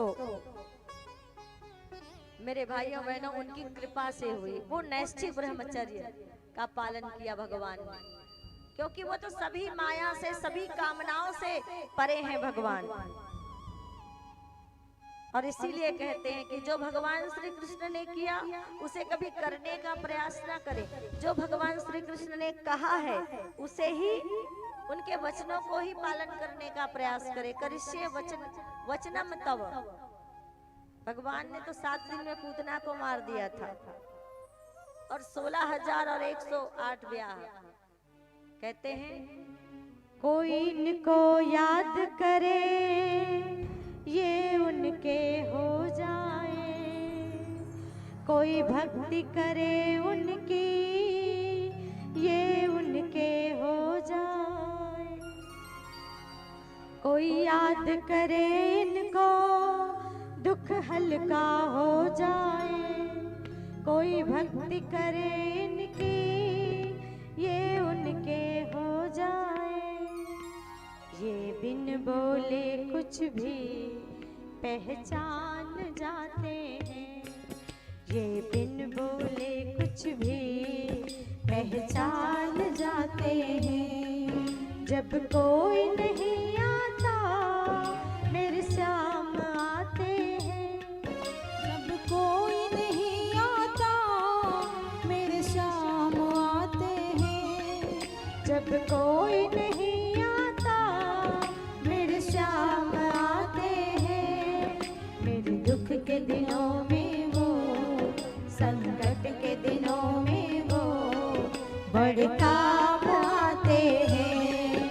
मेरे दुख के दिनों में वो, संकट के दिनों में वो बड़े काम आते हैं।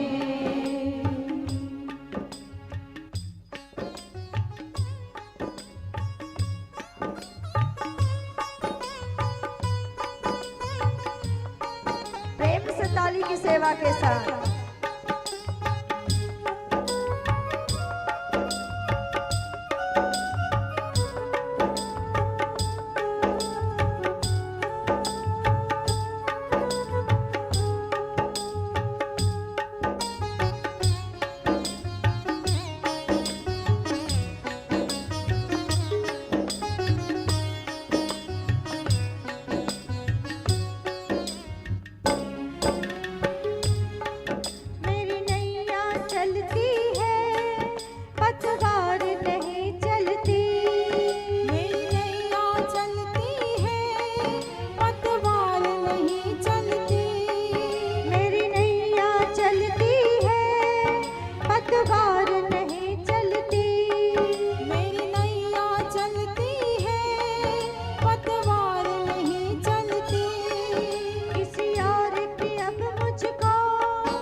बड़े काम आते हैं।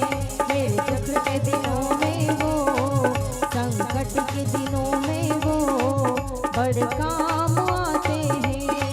मेरे दुख के दिनों में वो, संकट के दिनों में वो बड़े काम आते हैं।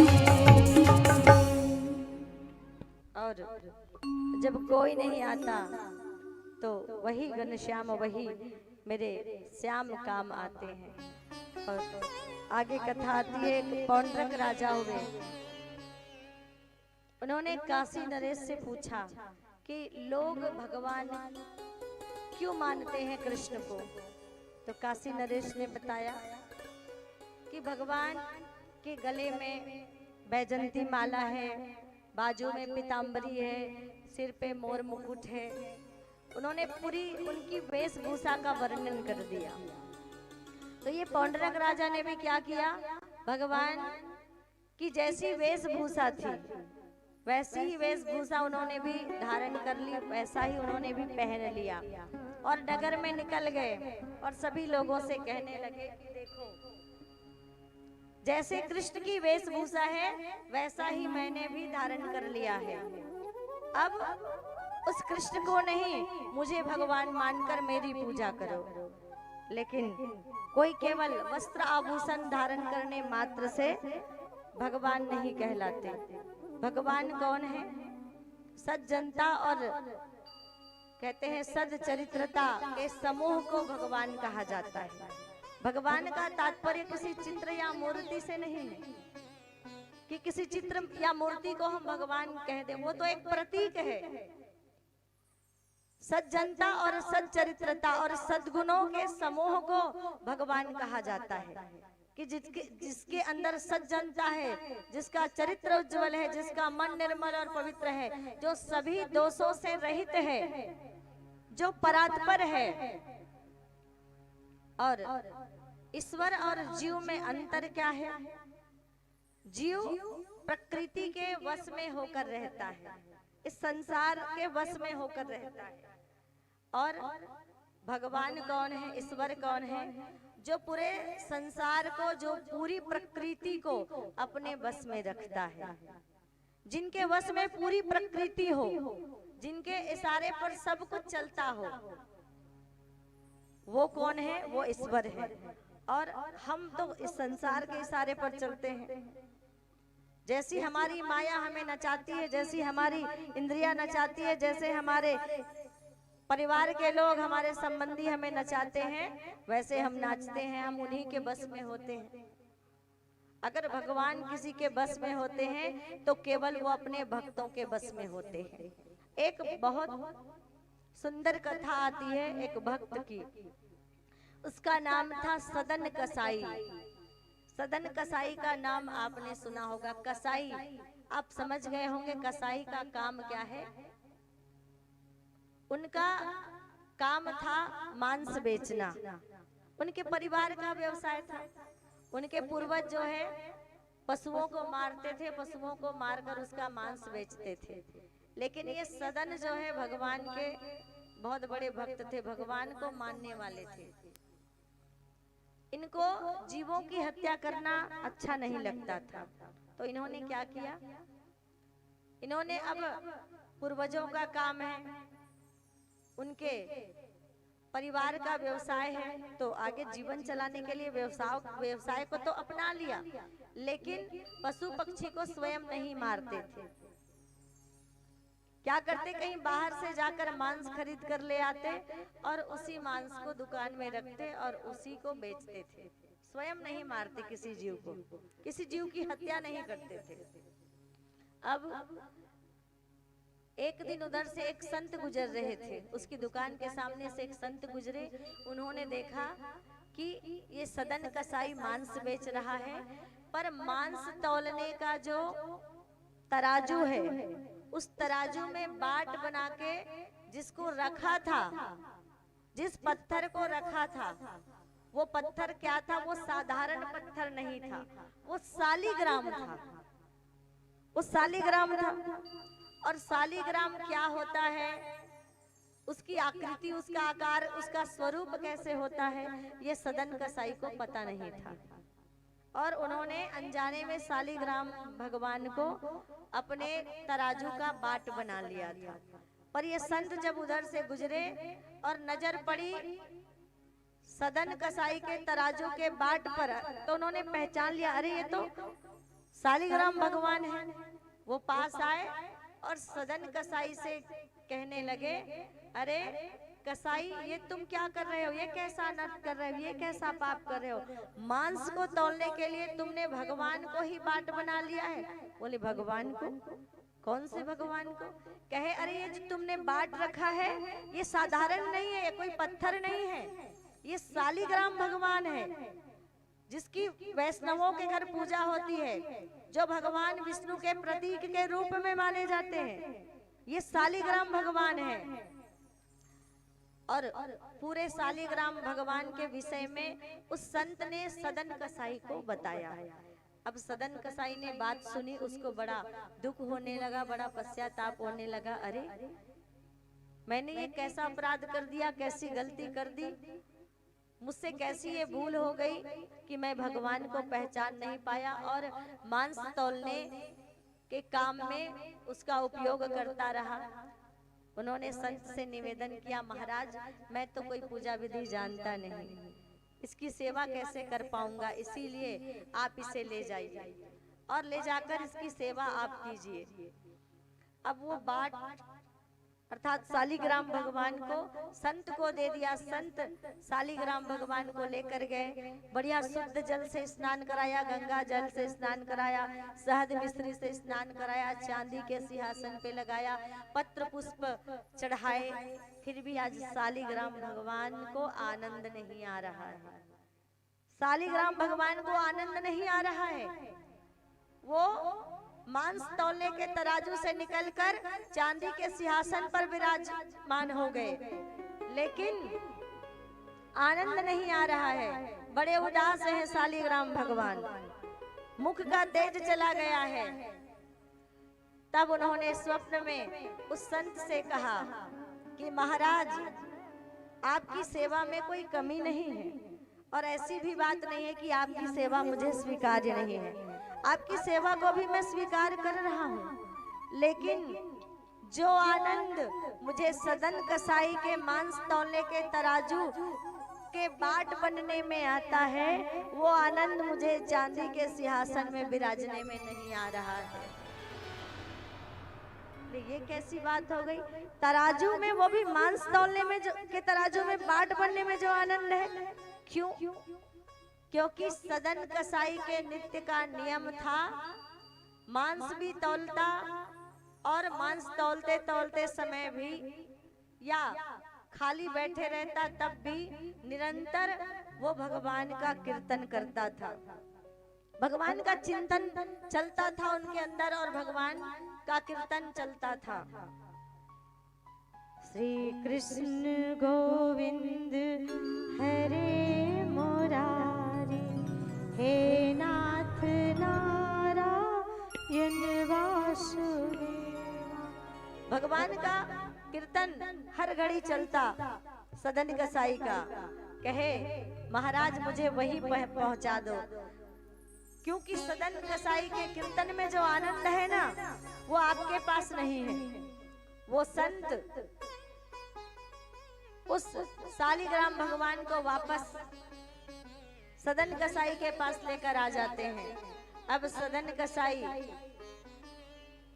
मांस तौलने का काम जो है, मांस बेचने का काम छोड़कर तीर्थ यात्रा पर निकल जाते हैं उसी शालिग्राम भगवान को लेकर, कि बाकी का जीवन में भगवान की भक्ति में बिताऊंगा। और पुराना अपना व्यवसाय छोड़ दिया, तीर्थ यात्रा पर निकल गए। अब जैसे तो मोटर गाड़ियां होती नहीं थी, पहले पैदल निकले, एक गांव में पहुंचे रात्रि विश्राम के लिए। किसी के घर के बाहर चबूतरे में उन्होंने अपना आसन लगाया। और जब रात्रि हुई तो उस जमाने में घर के लोग बड़े दयालु हुआ करते थे। गांव में अगर कोई संत आते या कोई तीर्थ यात्री आते तो उनकी बड़ी सेवा होती, उनके खाने पीने की रहने की व्यवस्था कर दी जाती। अब तो अगर गांव में कोई आए तो हम पूछते नहीं हैं, लेकिन उस समय में बड़ी सेवा होती थी, लोगों के अंदर बड़ी धार्मिक भावना होती थी, बड़ी नैतिक भावना होती थी। किसी भी संत को देखते सबके घर से भोजन आ जाता, कोई पानी लेकर आता तो कोई और कुछ सहायता कर देता। ऐसे ही जिसके चबूतरे पर सदन कसाई ठहरे हुए थे, उस घर से सज्जन निकले और उन्होंने कहा कि महाराज आप चबूतरे पर कहाँ ठहरेंगे, आप चलिए मेरे घर के अंदर विश्राम कीजिए। और अपने घर के अंदर लेकर गए, पत्नी से कहा और उनको सुंदर भोजन करवाया। रात्रि विश्राम के लिए उनको एक कक्ष दे दिया गया। और सदन कसाई बड़े गठीले शरीर के, बड़ा सुंदर चेहरा था उनका। वो उस सज्जन की पत्नी ने जब सदन कसाई को देखा तो उनके प्रति उनके मन में आसक्ति आ गई, प्रेम उमड़ गया उस सदन कसाई को देखकर। और जब रात्रि में विश्राम के लिए कक्ष में सोया सदन कसाई, तो वह स्त्री आ गई और अपने प्रेम को प्रकट करते हुए कहा कि मेरा हृदय बरबस आपकी तरफ खींचा हुआ चला जा रहा है, इसीलिए आप मुझे स्वीकार कर लें। लेकिन सदन कसाई घबराते हुए, क्षमा मांगते हुए कहने लगा, अरे नहीं बहन, ऐसा अपराध भला मैं कैसे कर सकता हूँ, तुम मेरे लिए एक बहन के समान हो और मैंने तुम पर बुरी निगाह कभी नहीं डाली, और ये तुम क्या कर रही हो, ऐसा अनर्थ पूर्ण बात तुम ना करो, ये हम दोनों के अपयश का कारण बनेगा, ये तुम्हारे और मेरे अपयश का कारण बनेगा, इसलिए मैं क्षमा चाहता हूँ। तो वह काम से आतुर हुई स्त्री कहने लगी कि लगता है आपको मेरे पति का भय है, तो चलो वो भय मैं दूर कर देती हूँ। और गई, जाकर अपने पति की हत्या कर दी और पति की हत्या करके आ गई फिर से सदन कसाई के पास। सदन कसाई घबरा कर फिर उन्होंने मना कर दिया, तो उस स्त्री ने क्या किया, गली के बाहर निकल गई चबूतरे पर और आवाज लगाई, पूरे गांव वालों को उठा दिया और गांव वालों को उठाकर वह जोर जोर से रोने लगी और कहा कि इन्होंने मेरे ऊपर कुदृष्टि डाली, मेरे पति ने इन्हें आश्रय दिया, रहने के लिए स्थान दिया, भोजन दिया, और उसके बावजूद इन्होंने मेरे ऊपर कुदृष्टि डाली। और जब मैंने मना किया और मेरे पति ने विरोध किया तो मेरे पति की इन्होंने हत्या कर दी, स्वयं हत्या करके इल्जाम सदन कसाई पर लगा दिया। गांव वालों ने पंचायत बुलाई, फैसला हुआ, सदन कसाई के दोनों हाथ काट दिए गए। अब वो चला जगन्नाथ मंदिर की ओर, और भगवान जगन्नाथ के मंदिर के समीप जब पहुंचा तो भगवान ने पालकी भेज दी सदन कसाई के लिए। कुछ भक्त पालकी लेकर गए, उन भक्तों को भगवान ने कहा, जाओ मेरा एक प्यारा सा सुंदर सा भक्त सदन आ रहा है, सदना आ रहा है, बड़ा थका हुआ है, उसके लिए पालकी लेकर जाओ। भगवान के कहने पर कुछ भक्त पालकी लेकर गए, पालकी में बिठाया, सदन कसाई को मंदिर में प्रवेश कराया। भगवान का दर्शन किया तो सदना ने पूछा, भगवान मुझ पर ऐसी कृपा कि मेरे लिए पालकी भेजी और मुझ तक सेवा पहुंचाई, फिर मेरे कौन से अपराध के कारण मेरे ये हाथ कट गए और मुझ पर इतना बड़ा आरोप, इतना बड़ा इल्जाम लगा। बोले, सदना ये तुम्हारे पिछले जन्म का कर्म है, कर्म की गति देखिए, ये तुम्हारे पिछले जन्म का कर्म है सदना। वो स्त्री जिन्होंने तुम पर आरोप लगाया वो पिछले जन्म में गौ माता थी, और वो उसका जो पति था वो उस जन्म में कसाई था, और तुम एक साधारण इंसान थे।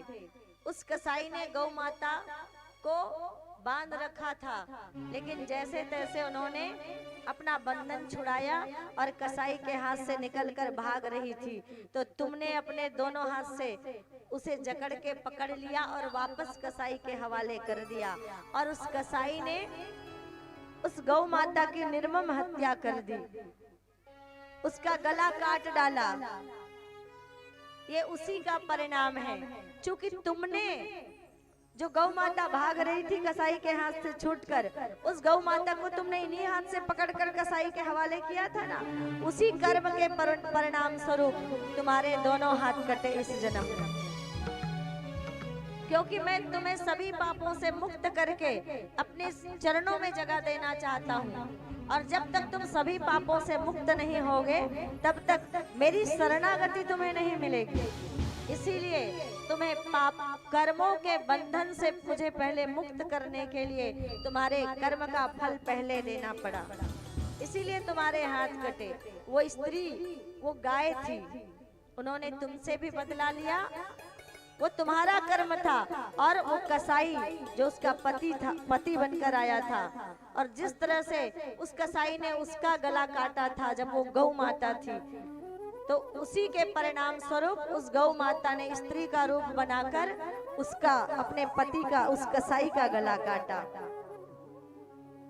जिस प्रकार से हजारों गायों के बीच में एक बछड़ा अपनी माता को ढूंढ लेता है, उसी प्रकार से कर्म की गति, कर्म का फल भी उस कर्म करने वाले व्यक्ति को ढूंढ लेता है और उसके परिणाम को उस तक पहुंचा देता है। इतनी सुंदर कथा सदन कसाई की एक भक्त की। तो केवल वेशभूषा मात्र से कोई भगवान नहीं बनता है। व्यक्ति भगवान क्या है? एक साधारण सा पत्थर ही है शालिग्राम, लेकिन जब वो प्रतिष्ठित हो जाता है, उसमें प्राण प्रतिष्ठित किया जाता है, प्राण फूके जाते हैं, मंत्र जब बोला जाता है, तब उसमें चेतनाएं जागृत हो जाती है, और चेतनाएं जब जागृत हो जाती है तब वह पूजनीय और वंदनीय हो जाता है। ऐसे सदन कसाई की कथा को, प्रसंग को आप श्रवण कर रहे हैं। तो ये जब काशी नरेश ने बताया कि भगवान कौन है, तो वेशभूषा बता दी, तो वैसे ही वेशभूषा पहनकर निकल गए। भाई यहाँ पर भी रोज लीला होती है ना। कल भगवान का मंगल परिणय हुआ, तो हमने कुछ बच्चों को भगवान कृष्ण बना दिया, रुक्मणी मैया बना दिया। तो क्या केवल वेशभूषा धारण करने मात्र से कोई भगवान बन जाएगा? भगवान सद्गुणों, सच्चरित्रता और सद्वृत्तियों के समूह को कहा जाता है। फिर इसके बाद मगध के एक राजा हुए, उसका नाम था जरासंध, और जरासंध की बेटियां अस्ति और प्राप्ति, यही कंस की पत्नियां थी। दोनों बहनें कंस की पत्नियां थी। और जब से कृष्ण ने कंस का वध किया था, तब से जरासंध भगवान कृष्ण से दुश्मनी रखते थे। 17 बार आक्रमण किया भगवान श्री कृष्ण के ऊपर, लेकिन वो भगवान है। और जरासंध एक दैत्य है, अधर्म का प्रतीक है, और धर्म के सामने अधर्म भला टिक कैसे सकता है? हमें लगता है, हमें समाज में जब देखते हैं तो धर्म हारता हुआ दिखता है। ऐसा लगता है कि अधर्म का बोलबाला है, धर्म जो है वो घटता चला जा रहा है, अधर्म बढ़ता चला जा रहा है।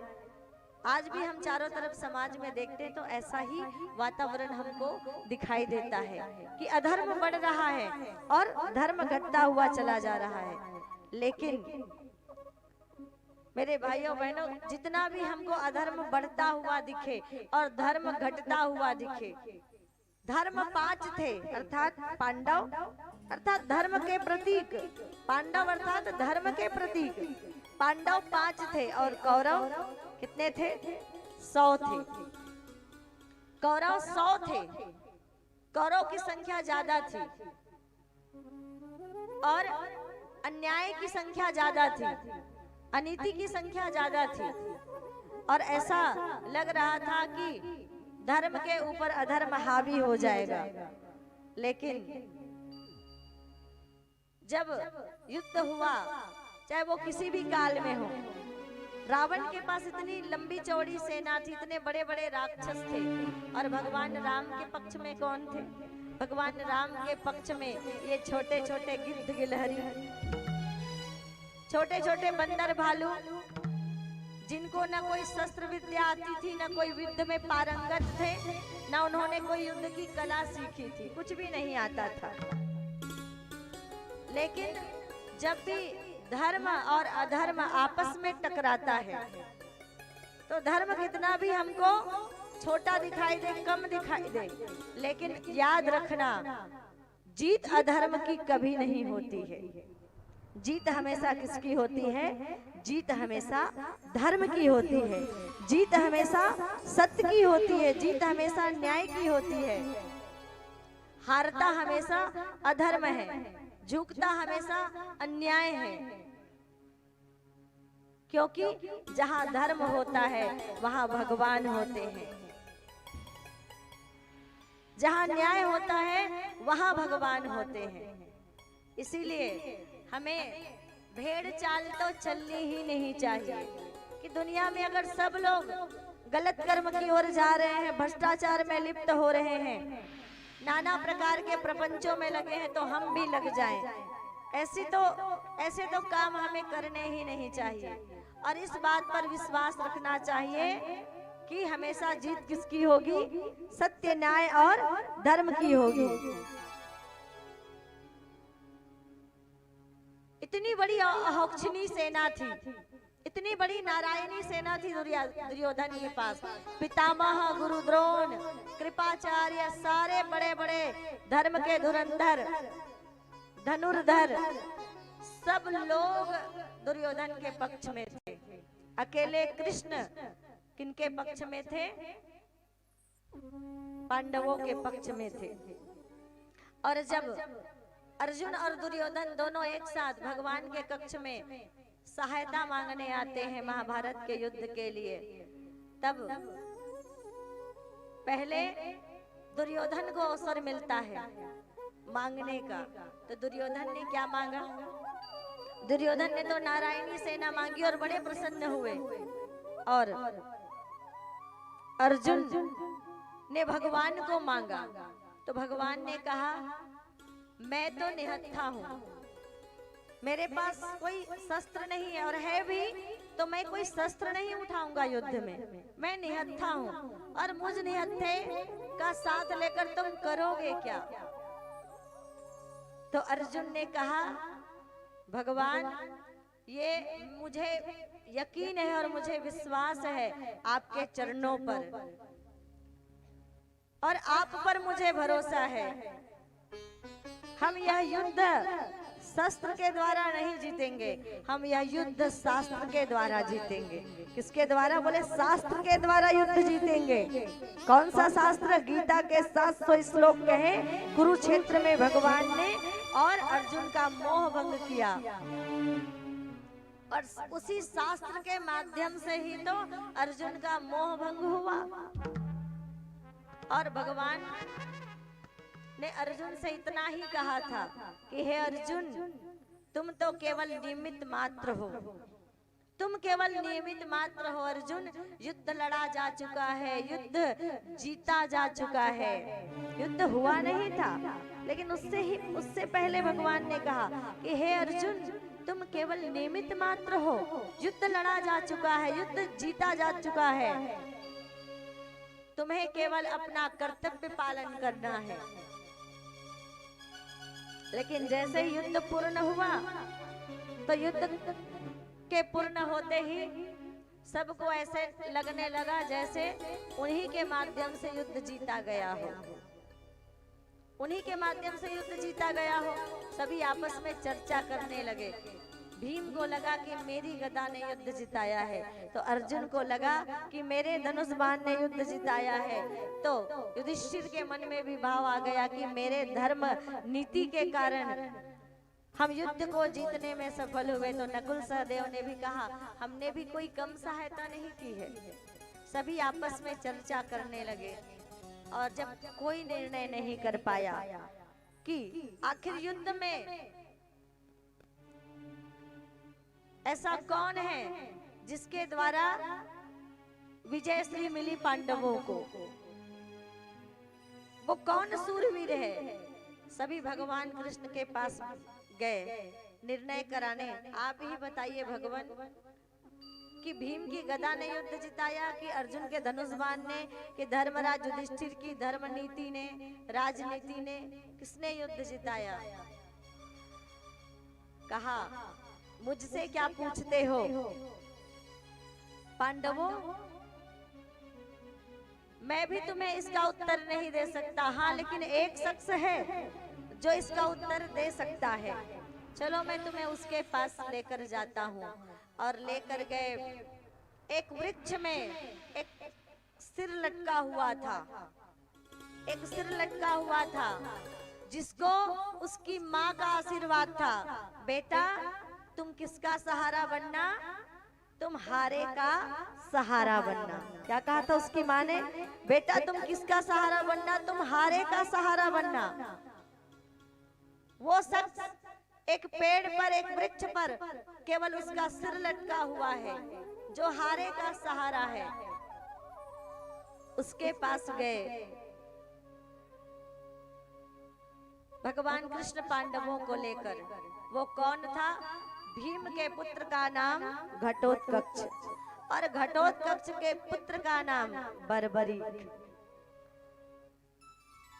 और बर्बरीक भगवान कृष्ण के पास आते हैं और आकर भगवान कृष्ण से कहते हैं कि युद्ध को इतना लंबा खींचने की जरूरत नहीं है, युद्ध को तो मैं पल भर में समाप्त कर सकता हूँ।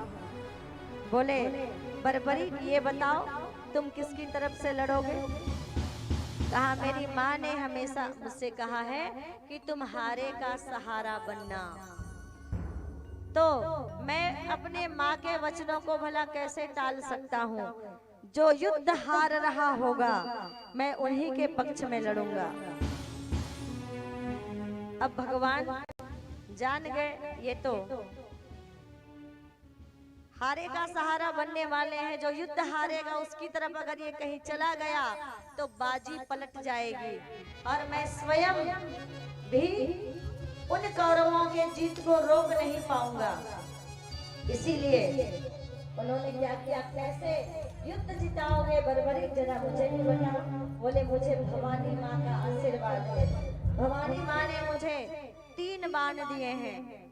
पहला बाण मैं चलाऊंगा तो जितने युद्ध के मैदान में लोग रहेंगे सबके माथे पर एक बिंदी लग जाएगी। और जैसे ही दूसरा बाण चलाऊंगा, जिनके माथे में बिंदी लगी रहेगी उसके माथे में जाके मेरा तीर लग जाएगा। एक साथ पूरे जितने युद्ध के मैदान में सबको तीर लग जाएगा। और इस प्रकार से पल भर में सारा युद्ध समाप्त हो जाएगा। भगवान श्री कृष्ण बोले अच्छा, ये जितने पेड़ में सूखे पत्ते हैं जरा उन सूखे पत्तों पर इस प्रयोग को करके बताओ, उनको गिरा के बताओ। तो भगवान ने क्या किया? भगवान ने एक पत्ता अपने पैर के नीचे छुपा लिया। प्रेम से बोलिए राधे राधे। एक पत्ता भगवान ने अपने पैरों के नीचे दबा लिया। जैसे ही बर्बरीक ने बाण चलाना चाहा, एक पत्ता भगवान के पैर के नीचे, और बर्बरीक ने बाण चलाया। जितने सूखे पत्ते थे सब सूखे पत्ते पर एक बिंदी लग गई। बर्बरीक ने दूसरा बाण चलाया, सारे सूखे पत्ते नीचे झड़ गए, नीचे गिर गए। पर एक पत्ता तो रह गया, जो वो पत्ता रह गया जो भगवान ने अपने पैरों के नीचे दबा के रखा था। बोले बर्बरीक ने कहा को भगवान ने कहा देखो तुमने अपना काम पूरा नहीं किया।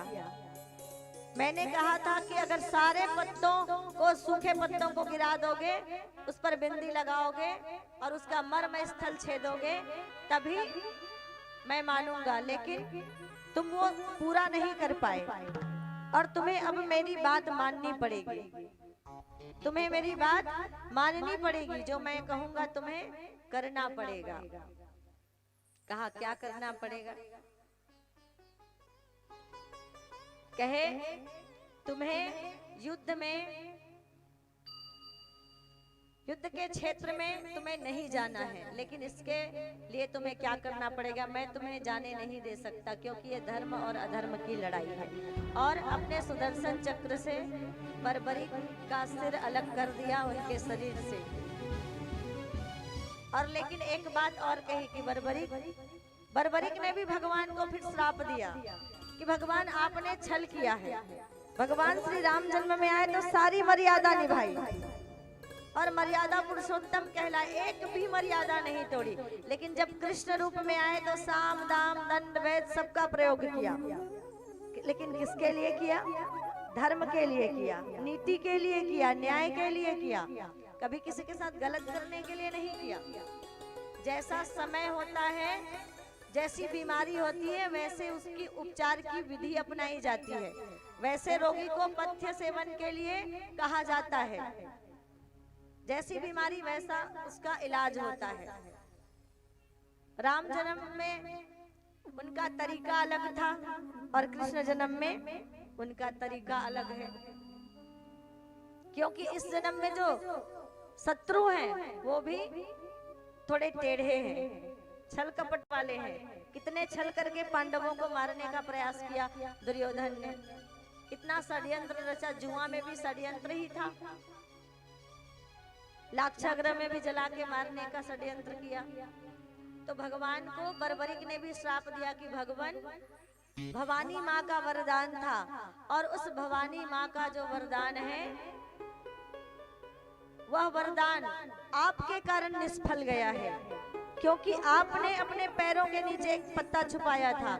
और भवानी माँ का वरदान कभी निष्फल नहीं होता है और उस वरदान को आपने निष्फल किया है। तो इसी के कारण मैं आपको श्राप देता हूँ, जिस पैर में आपने ये पत्ता छुपाकर मेरे वरदान को, भवानी माता के वरदान को निष्फल किया है, वो आपका पैर का हिस्सा, वही वाला हिस्सा आपके शरीर का सबसे कमजोर हिस्सा होगा और वही आपके मृत्यु का कारण बनेगा, वही आपके मृत्यु का कारण बनेगा।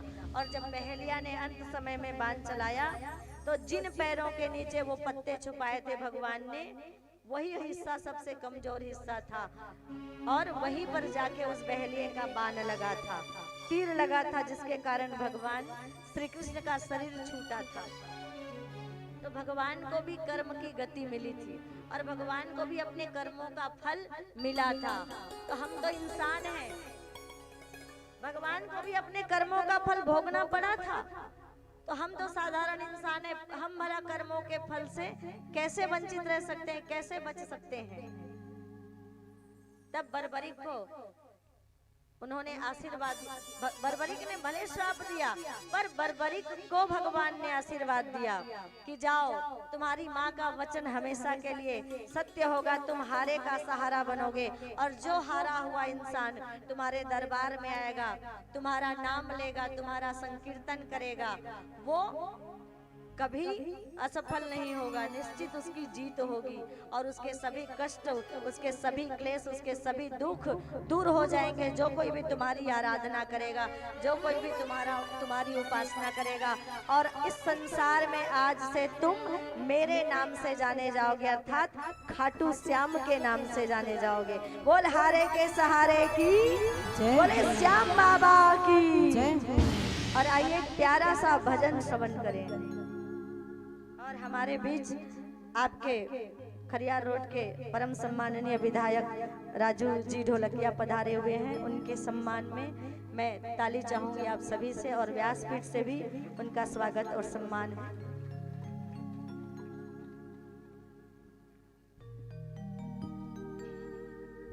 बोलिए बांके बिहारी लाल की जय। दरबार में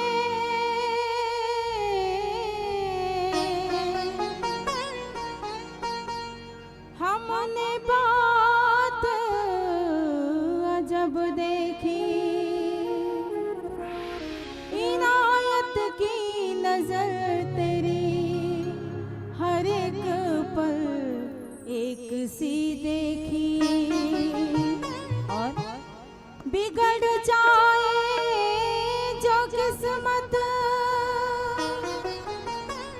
वो तेरे दर पर बनी देखी,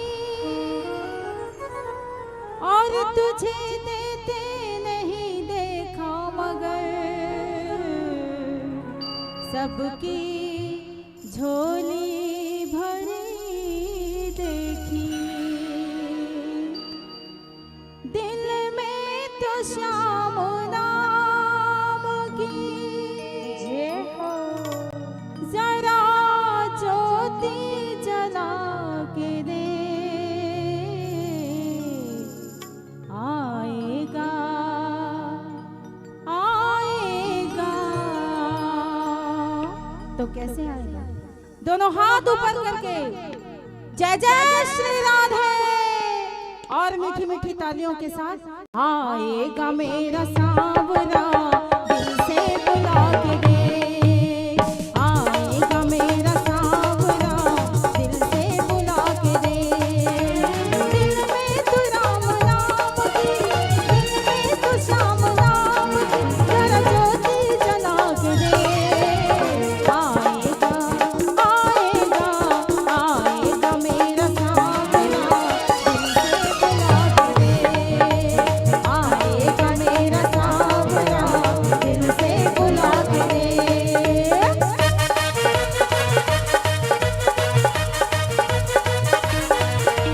जय हो।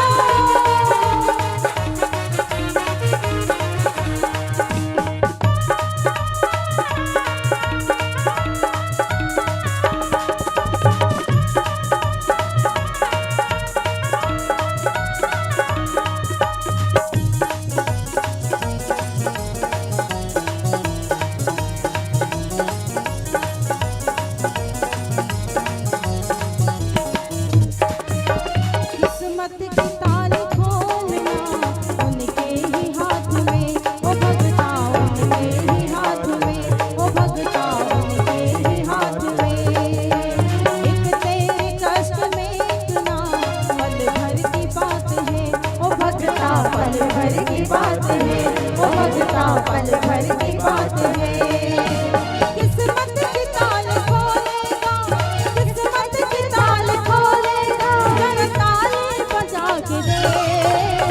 आएगा आएगा आएगा मेरा सांवरा दिल से बुला के दे, आएगा मेरा सांवरा दिल से बुला के दे।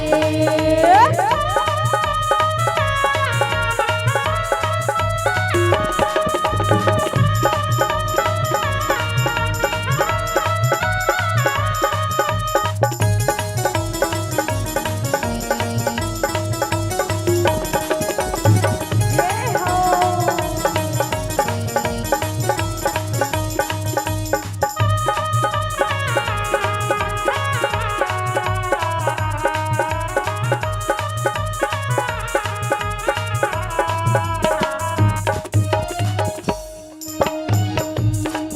आया मुरली बजाता संवरिया, आई गोकुल की सारी गुजरिया। आया मुरली बजाता संवरिया, आई गोकुल की सारी गुजरिया।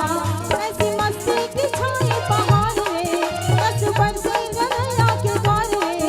ऐसी मस्ती की छाई पहाड़ में, रस बरसे गंगा के द्वार में।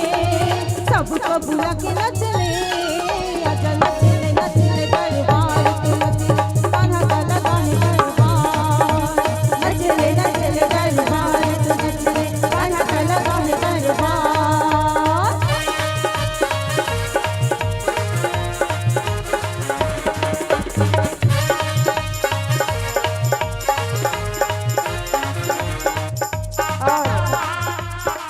देखिए हमारे परीक्षित महाराज जी बिल्कुल भाव से एक बार खड़े हो जाइए।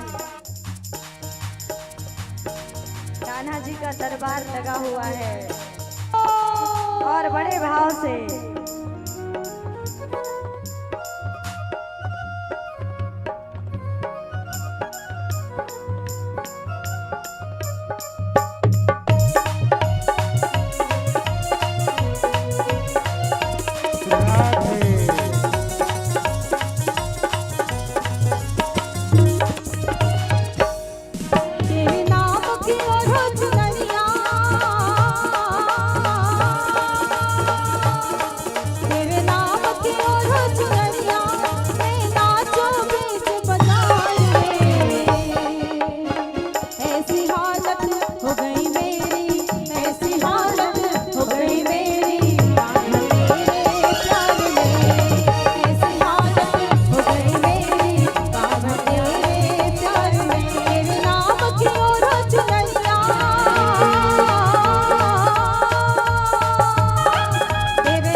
मुझको दर्द दिखा दे, करती हूँ तुझको वंदन, मुझ चरणों से लगा दे।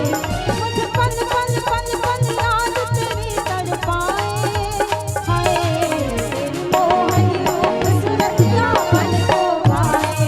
मुझे पल पल पल पल याद तेरी तड़पाए, हाय तेरी मोहनी रूप सूरतिया मन को भाए, तेरी मोहनी रूप सूरतिया मन को भाए।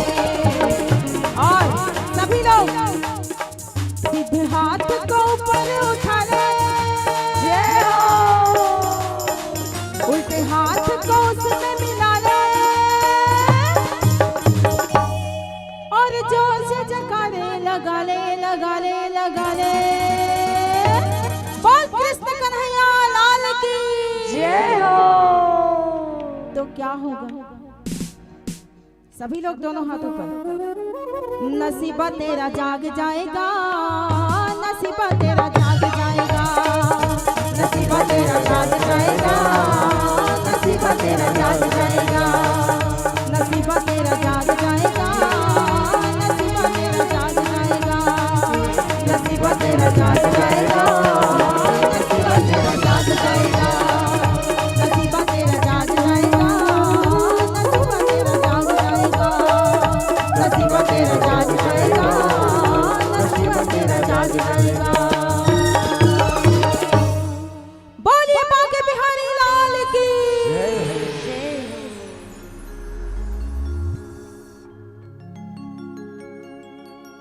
साथ ही हमारे बीच महासमुंद लोकसभा के सांसद परम आदरणीय चुन्नीलाल साहू जी भी हमारे बीच कथा श्रवण करने के लिए पधारे हुए हैं। उनका भी व्यासपीठ से बहुत बहुत स्वागत और सम्मान है। एक बार उनके सम्मान में भी आप लोग ताली बजा दीजिएगा। और आइए कथा की ओर आगे बढ़ते हैं। मगध के राजा हुए राजा जरासंध, और इन्होंने भगवान के ऊपर 17 बार आक्रमण किया, और 17 बार आक्रमण किया तो हर बार इनकी हार हुई। और अब की बार इन्होंने क्या किया, 10,000 ब्राह्मणों को बंदी बना लिया। और ब्राह्मणों को बंदी बनाने के पश्चात जो है ये कहने लगे उनसे कि अब की बार आप ऐसा यज्ञ करें, ऐसा अनुष्ठान करें कि आपके यज्ञ से, आपके अनुष्ठान के प्रभाव से मुझे युद्ध में विजय श्री मिले, मैं युद्ध जीत जाऊं।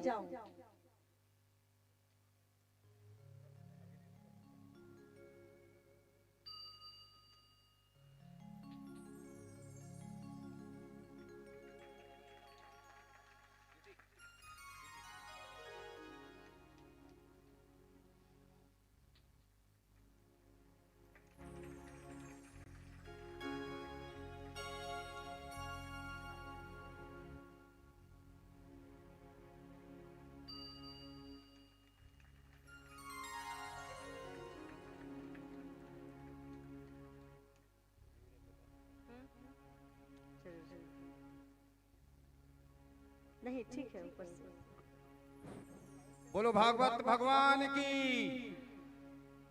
बोलिए भागवत भगवान की। आज ननपुर ग्राम में साहू परिवार की ओर से और समस्त ग्रामवासी की ओर से भागवत का आयोजन रखा गया था। 7वां दिन हमारे बीच आज हमारे लोकप्रिय विधायक भाई राजू भाई ढोलकिया हमारे साहू परिवार और गांव का निमंत्रण स्वीकार करते हुए हमारे बीच भगवान के दरबार में आए हैं। और साथ ही साथ मेरे परम मित्र और महासमुंद सांसद भाई चुन्नीलाल साहू जी, कुछ भी हम लोग निमंत्रण देते हैं तो बिल्कुल मैं नहीं, कोई भी अगर निमंत्रण देते हैं तो भाई चुन्नीलाल साहू जी और राजू भाई ढोलकिया बिल्कुल उपस्थित होते हैं। बिना कुछ किए किसी का जय जयकार नहीं होता, कोशिश करने वालों की कभी हार नहीं होता। मतलब कुछ पब्लिक के लिए करते हैं, जनता जनार्दन के लिए करते हैं, तब जाके कहीं सम्मान मिलता है, और बिना कुछ किए किसी को सम्मान नहीं मिलता। सम्मान को कोई खरीदा जा नहीं सकता, सम्मान कुछ करने से ही सम्मान मिलता है। हमारे पूज्य दयानंद साहू जी स्वर्गीय मेमवती जी साहू जी, मेरी माँ, पिछले साल जो स्वर्गवास हो गई थी, उनके माता पिता के पुण्य स्मृति में हमारे पूरा परिवार मिलके श्रीमद् भागवत कथा का आयोजन रखे हैं। क्योंकि अगर कोई भी आत्मा अगर कहीं पे भटकती होगी तो उनके परिवार, हमारे पूर्वजों की सदगति के लिए ये भागवत का आयोजन रखा गया है। साथ ही साथ जैसे हमारे माता जी मेमवती साहू जी पिछले साल स्वर्गवास हो गए, ठीक 1 से 1.5 महीने के अंदर मेरी छोटी बहन मीना साहू का भी स्वर्गवास हो गया था। वो 48 साल के थे, और उनके देखभाल, उनके ट्रीटमेंट में हमारे जो दमान जी सुरेश चंद्र भी आज उपस्थित हुए हैं, उन दोनों भांजियों के साथ अपने आप को पूरा समर्पित कर दिए थे। कुछ भी हो जाए लेकिन बचाना है बोलकर, लेकिन भगवान की यही इच्छा था। मैं उस दिन भी बोला था कि हम सब रंगमंच के एक कठपुतली हैं जिनका बागडोर ऊपर वाले के हाथ में है। हम चाह के भी कुछ कर नहीं सकते, अगर कुछ भी होता है तो भगवान की आदेश है। ये पूरा परिवार एक हो गए थे हमारे बहन को बचाने के लिए, लेकिन हम लोग बचा नहीं पाए थे। जो नीचे में को काला साड़ी पहन के जो फोटो लगा हुआ है, मेरी छोटी बहन की है, मीना साहू। उसके पश्चात 2006 में हमारे भतीजा पुष्पेंद्र साहू का भी स्वर्गवास हो गया था पतोरा के पास रोड एक्सीडेंट में। और उनके सदगति के लिए भी दीदी आई थी गोतमा में भागवत कथा कराने के लिए। तो हम लोग चाह के भी कुछ कर नहीं सकते, ये सब ऐसा ही बात है। और राजू भाई जो हैं हमेशा पब्लिक के बीच में रहते हैं, और अपने आप को कभी विधायक नहीं समझते, एक सेवक समझते हैं, और तमाम उम्र अपना लोगों के सेवा में लगा दिए। वैसे विचार के धनी हमारे बीच आज उपस्थित हुए हैं। मैं चाहूंगा हमारे माता पिताजी के पुण्य स्मृति में जब उपस्थित हुए हैं, कुछ न कुछ ही शब्दों में बोलेंगे। उसके पश्चात आपका भी भागवत जो अभी है वो चालू रहेगा। राजू भाई धोलकिया जी के लिए एक बार सभी से मैं निवेदन करूंगा, एक बार सब ताली बजा देंगे। श्रीमद् भागवत व्यासपीठ पर विराजमान पूज्य यामिनी देवी के चरण कमलों में कोटि कोटि वंदन। आज के मुख्य आकर्षण, मुख्य अतिथि छत्तीसगढ़ ही नहीं उड़ीसा में भी ख्याति प्राप्त श्री सांसद श्री चुन्नीलाल साहू जी, मंच पर विराजमान सभी व्यास गद्दी पर सभी अतिथिगण, सामने बैठे सभी भक्तजनला, मैं सबसे पहले आज के इस भागवत में हार्दिक स्वागत और अभिनंदन करता हूँ। साथ ही साथ सबसे पहले जाकर स्मृति में साहू परिवार आज ये जो आयोजन करे होकर आत्मा के मुक्ति भर, तो मैं सबसे पहले सभी होकर माता पिता होकर बहन भतीजा जाकर स्मृति में आज यहाँ पर श्रीमद् भागवत के आयोजन है साहू परिवार की तरफ से, तो मैं सबला श्रद्धांजलि अर्पित करता हूँ। होकर आत्मा जहाँ कहीं भी हो सदगति प्राप्त करे और ऐसे परिवार ला शक्ति प्रदान करे। और होकर पीछे में आज ये जो साहू परिवार सुंदर भागवत के माध्यम से बोला जो श्रद्धांजलि अर्पित करे के जो कार्यक्रम करे होकर भर में उमल्ला बहुत बहुत बधाई देता हूँ, अभिनंदन करता हूँ। अधिक कुछ नहीं कहते हुए बहुत ही सुंदर सरल भाषा में आप मन यहाँ पर भागवत के कथाला और मुला भी अभी आधा घंटा सुनने के मौका मिले। इस बहुत ही सुंदर सरल भाषा में यामिनी देवी जी के भागवत और साथ ही साथ सुंदर भजन के माध्यम से यहाँ पर जो एक धार्मिक वातावरण बनाए हैं होकर भर में यामिनी देवी का भी बहुत बहुत आभार व्यक्त करत हूँ, होकर स्वागत अभिनंदन करत हूँ। आज के इस मंच में मोला जो सम्मान दे है सत्कार दे है साहू परिवार होकर भर आभार करते हुए आगे मोर बहुत से कार्यक्रम है, तो मैं आगे जाए के अनुमति मांगू। धन्यवाद। जय हिंद। बंधु साथ ही साथ हमारे लोकप्रिय सांसद महासमुंद मेरे पूज्य बड़े भाई हमेशा कुछ भी छत्तीसगढ़ के भी अगर उड़ीसा के भी अगर कोई हॉस्पिटल जाते हैं, अगर कोई दिल्ली में जाते हैं तो उनको बिल्कुल आवाज में वो संरक्षण देते हैं, सहयोग करते हैं। वैसे विचार के धनी हमारे परिवार में छोटा सा कार्यक्रम होने से वो बिल्कुल वो फोन में बोल देने से अपना निमंत्रण स्वीकार करते हैं, हमारे बीच आ जाते हैं। कोई भी संबंध बड़ा नहीं होता, संबंध को बचाने वाले बड़े होते हैं। वैसे विचार के धनी भाई चुन्नी लाल साहू जी सांसद महासमुंद हमारे बीच वो भी आए हैं, उन्हें भी मैं निवेदन करता हूं कि वो भी कुछ शब्दों में आज की जो धार्मिक सभा है उसे संबोधित करेंगे। बोलिए श्रीमद् भगवान पुराण की जय। आज इस मंच में व्यासपीठ में विराजमान श्रीमती यामिनी देवी जी और उनके पूरे टीम को मैं अभिनंदन करता हूं। मेरे बड़े भैया आदरणीय राजू भाई, कोई काम जब भी हम फोन करते हैं तुरंत उठा लेते हैं। 3 दिन पहले ही फोन किया था एक मरीज के लिए, बलौदा आई है बिजरापाली से, पति संझा वाला है, व्यासपीठ में उसका नाम नहीं लेता, परेशान है बेचारी, तो उनके इलाज के लिए मैं फोन किया था। तुरंत अपने पीए को बोले कि चिट्ठी लिखो। और हमारे पड़ोसी के साथ तुम ना भी जाने हो कैसे बढ़िया सुंदर छत्तीसगढ़ी बोली राजू भैया, 5 भाषा 6 भाषा के ज्ञान है। कौन कही राजू भैया ला छत्तीसगढ़िया नोहे करके। मैं तो इतनी आता हूँ तो ये तो व्यासपीठ है, धार्मिक मंच है। दूसरे मंच में जब तक जय छत्तीसगढ़ नहीं कहा तब तक मैं भाषण शुरू नहीं करूं। 1936 से पहले हमारे रायपुर जिला रहे, 1936 से पहले महासमुंद तहसील रही और रायपुर जिला रही। कोनो नेता मन झगड़ा हो के दी कर दी ना, काला हंडी में चल दी। लेकिन हमार बोली हमार संस्कृति नहीं के है ना, छत्तीसगढ़ के है। आदरणीय मनोज भैया, पूरा परिवार, सब बड़का मन भी विराजमान है, दीदी मन विराजमान है, पूरा परिवार है। भाटो में भैया का तो बोला भाटो का तो शिकारी पाली वाला, शिकारी पलिहाला। स्वर्गीय दयानंद जी, माता श्री मेमबती जी, बड़ा स्नेही माता जी जैसे तो स्नेही कोई नहीं रही नोई। ओकर स्मृति में दीदी के भी बारे में जतका कबो पूरा ताकत लगाए रहे, हमन भी छोटे मोटे सहयोग करे रहे। लेकिन वो तो ऊपर वाला का मर्जी है ना, किसी के नहीं चलना है। वैसे बहुत दुखद घटना है परिवार में हुए हैं। सबके आत्मा के सदगति पर, सबके पुण्य आत्मा के शांति पर श्रीमद् भागवत कथा पुराण के आयोजन हुए हैं।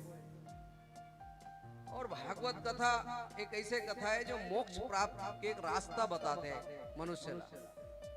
जो 84 लाख योनि से भटक के आदमी मनुष्य के ये जीवन पाते, फिर मोक्ष कैसे मिली, ये पूरा रास्ता श्रीमद् भागवत पुराण से मिलना है। बाके बिहारी कृष्ण के पूरा लीला, उकर जीवन, पूरा एक एक चीज आप मान लो व्यासपीठ से सीखे ले, सुने ले मिले है। अब सुन तो ले है ना, अब बोला जाके हमला जीवन में अपनाए ला पड़ी। तो आज ज्यादा ना बोलते हुए फोन के और लगातार डर के मारे रायपुर भी भागा था काम ला छोड़ के। ये नाराज हो जाए फिर मुश्किल हो जाए। भाटो ला थमन मना लेता, दीदी फोन कर दे जान बात रान तो नहीं रांधी होकर घुसड़ जाए। लेकिन मनोज भैया नहीं नाराज करो मैं तेकर से मैं कहूँ भैया 4 बजे मतलब 4 बजे रेलवे कारण 10 मिनट लेट हो। राजू भैया है ना, या तो मुसवा कोरा बना दे तरी दहन ले बिला हो अंडर ब्रिज कहते हैं, या फिर ओवर ब्रिज बनवा दे, तहन फिर फाटक के जरूरत नहीं है। तो 10 मिनट 20 मिनट में रुकेल हुई सो में लेट हुई से। वैसे प्रयास करता नहीं परिवार में जब भी सुख के दुख के कोई भी कार्यक्रम हो तो उपस्थिति हो और उसके अकन मया हमला मिलते। भिलाई जादन तो दीदी मन तब को बोतल छोड़ के फोन करत रहते, खाना खा ही नहीं रे, एक देखो रे पूछ लो रे, यहाँ कोनो कर पूछैया है, हमर तो पूछैया है दीदी बहनी मनवा। तो सब जन से स्नेह मिलत रहे परिवार में। आप सब ला पूरा परिवार ला में अभिनंदन करत हो जो याद करे हुए पुण्य कार्य में, और पूरा परिवार ला में एक बार फिर से आभार व्यक्त करत हो। जो मृत आत्मा है पूरा प्रभु अपन चरण में ले और सदगति प्रदान करे, यही आशा विश्वास के साथ फिर से एक बार पूरा परिवार के बहुत बहुत आभार। धन्यवाद संसद महोदय और विधायक महोदय, आप सब बहुमूल्य समय निकाल के कृष्ण जी के दरबार में आओ, ओकर सत्य हमारे गांव के डहर ले, पंचायत के डहर ले और परिवार के डहर ले, सबो झन ले बहुत बहुत धन्यवाद।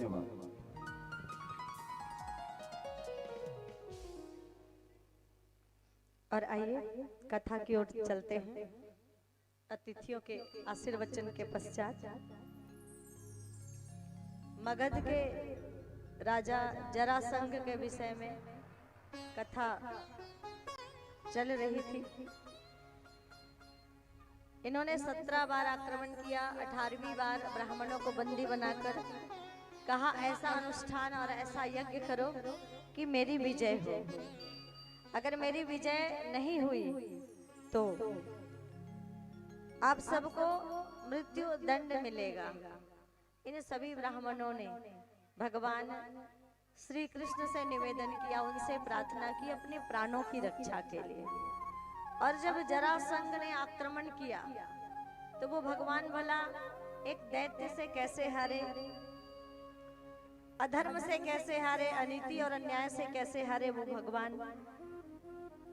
तब उन्होंने उन सब की रक्षा के लिए, उनके प्राणों की रक्षा के लिए बिना युद्ध किए ही युद्ध के मैदान को छोड़ दिया।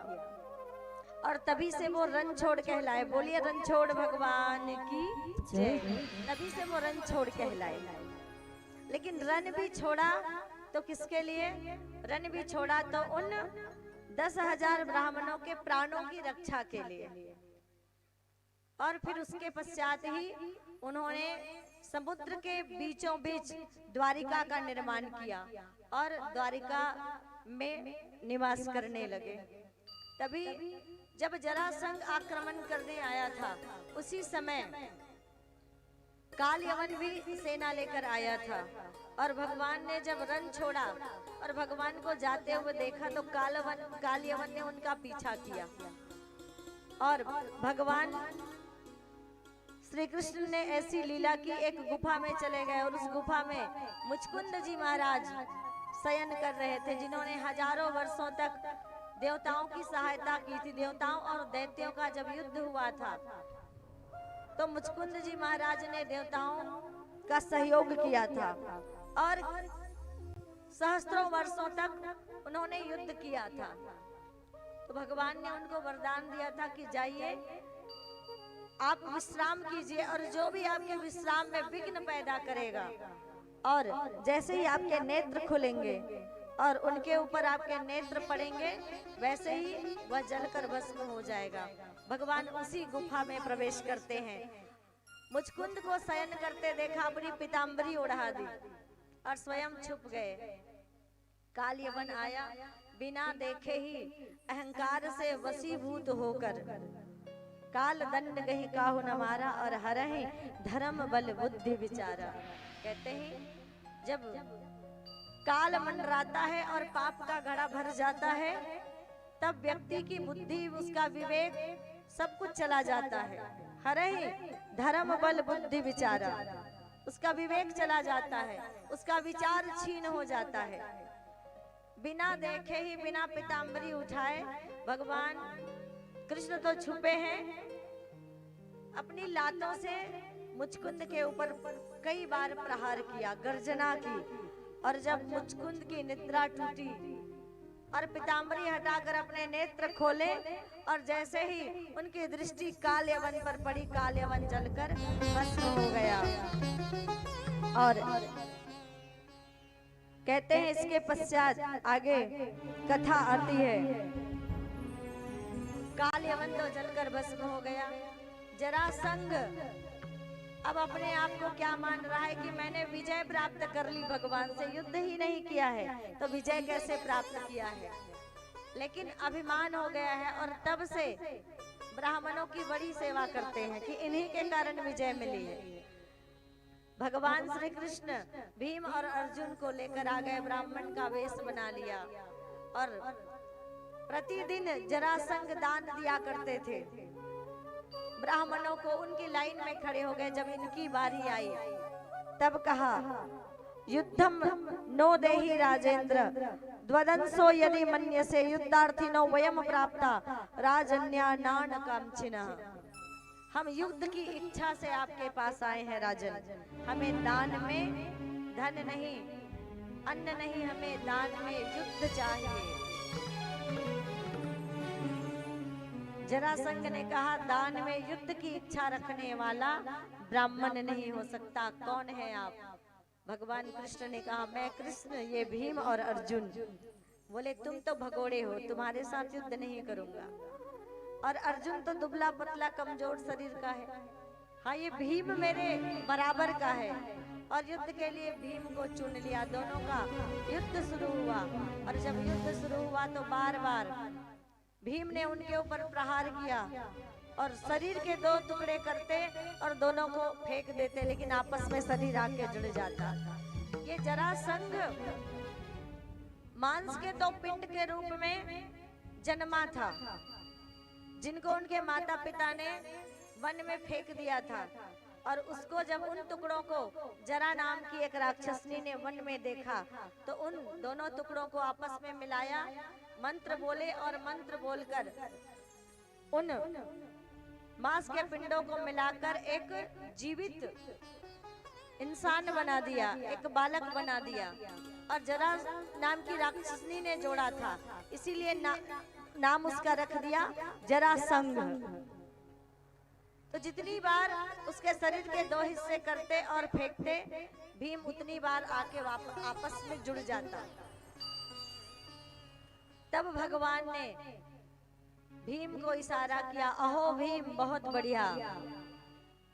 भगवान चाहते थे भीम उसकी तरफ देखे, बार बार युद्ध की प्रशंसा करने लगे, अहो भीम, अहो भीम, बहुत बढ़िया। जब भीम ने भगवान की तरफ नजर दौड़ाई तो भगवान ने तिनका उठाया, तिनका चिरा और विपरीत दिशाओं में तिनके को फेंका। भीम तुरंत समझ गए मुझे भी यही करना है और जरासंध के शरीर के दो हिस्से किए और अब की बार विपरीत दिशाओं में शरीर के उन हिस्सों को फेंका तो वापस जरासंध का शरीर जुड़ नहीं पाया और उसका प्राणांत हो गया। और इस प्रकार जरासंध का अंत करवाया भीम के द्वारा भगवान ने। जरासंध के पुत्र को ही राजगद्दी पर बिठाए और वापस लौटे। और जब वापस लौटे तब राजसू यज्ञ की तैयारी की धर्मराज युधिष्ठिर ने। और जब राजसू यज्ञ हुआ तो जब भी कोई यज्ञ अनुष्ठान या बड़ा कार्य होता है तो कार्य योजना बनती है, समितियां बनती है और काम बांटे जाते हैं। यहाँ पर भी ऐसे ही समितियां बनाई जा रही है, काम बांटे जा रहे हैं। तो सबसे पहले भगवान श्री कृष्ण की पूजा की बात आई कि यज्ञ तो कर रहे हैं पर पूजा किसकी करें? बोले हमारे रक्षक और हमारे आराध्य तो कृष्ण हैं, तो उन्हीं की पूजा हम पहले करेंगे। और जब उन्हीं की पूजा की प्रथम पूजा की बात आई तो शिशुपाल ने विरोध किया और यहीं पर भगवान कृष्ण ने अपना सुदर्शन चक्र निकालकर शिशुपाल का अंत किया था और उनको सायुज्य मुक्ति मिली थी। अब इसके बाद दान की बात आई कि यज्ञ में दान का किसी भी प्रकार का अनुष्ठान करे, यज्ञ करे, दान का बड़ा महत्व बताया गया है। तो भगवान श्री कृष्ण ने कहा कि युधिष्ठिर, दान का काम दुर्योधन और कर्ण को सौंप दो। क्यों?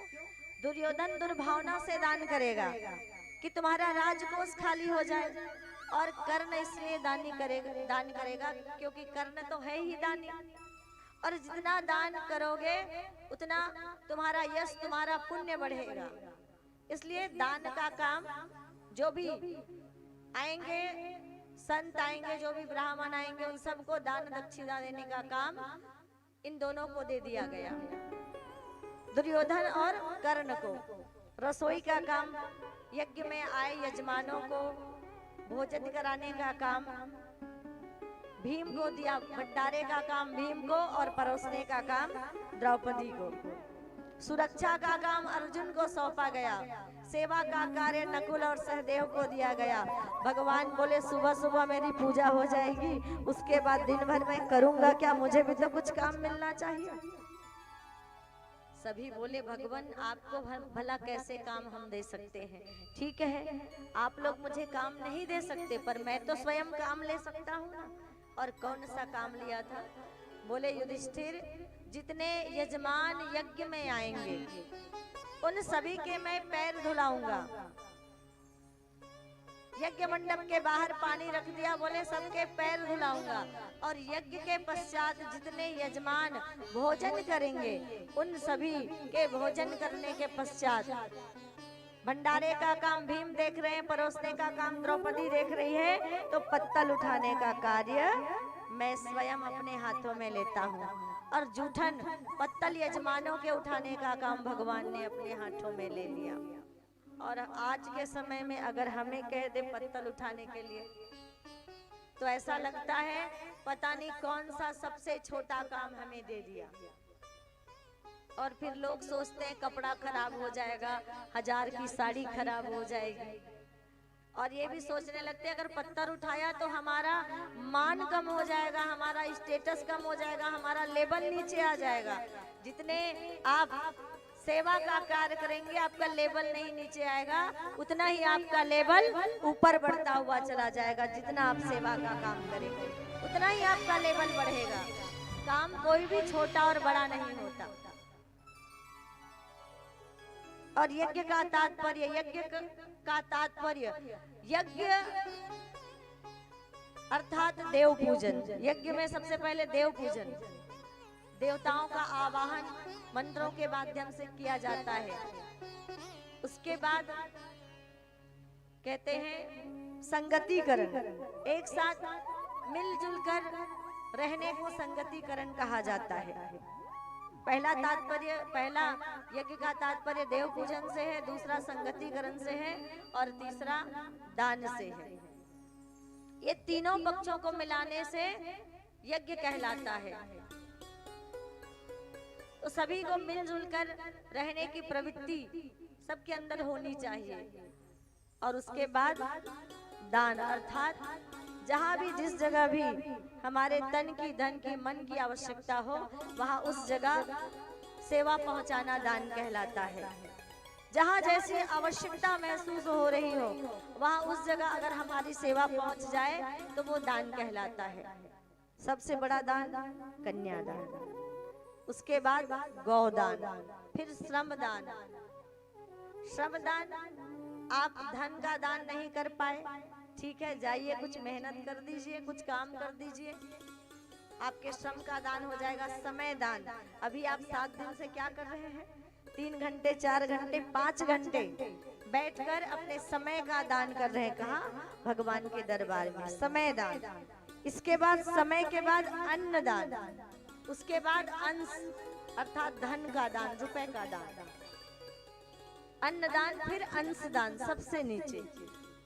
जब ऊपर के कार्य आपसे ना सधे तो सबसे नीचे फिर भैया हम तो आ नहीं पाएंगे, श्रम दान नहीं कर पाएंगे, समय दान नहीं कर पाएंगे, तो ले लीजिए हमारी तरफ से किसी और को काम में लगा दीजिए, फिर आप धन का दान, हमारी तरफ से कुछ और व्यवस्था बना दीजिए, ये धन का दान। तो दान का यज्ञ में बड़ा महत्व बताया गया है। और हमने तो पहले ही बताया कि आप जितना गुना जो भी समर्पित करेंगे, समय श्रम जो भी आप समर्पित करेंगे वह उतना ही नहीं, उससे कई गुना बढ़कर आपको प्राप्त होगा, आपको मिलेगा। इसके बाद कहते हैं सुखदेव जी महाराज की परीक्षित गोपाल के चरणों में अगर मन लग जाए तो यह संसार आपके लिए जंगल जैसा लगता है, यह संसार असार लगता है।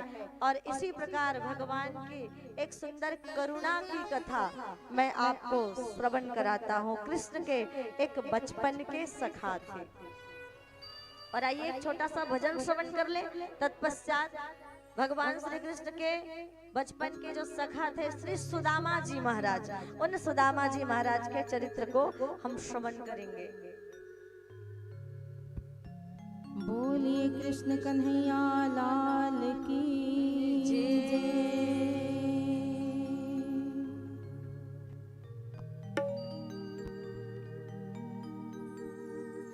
मानस जन्म अनमोल रे, इस मिट्टी में ना घोल रे। अब जो मिला है फिर न मिलेगा, कभी नहीं कभी नहीं कभी नहीं रे। मानस जन्म अनमोल रे, मिट्टी में ना घोल रे।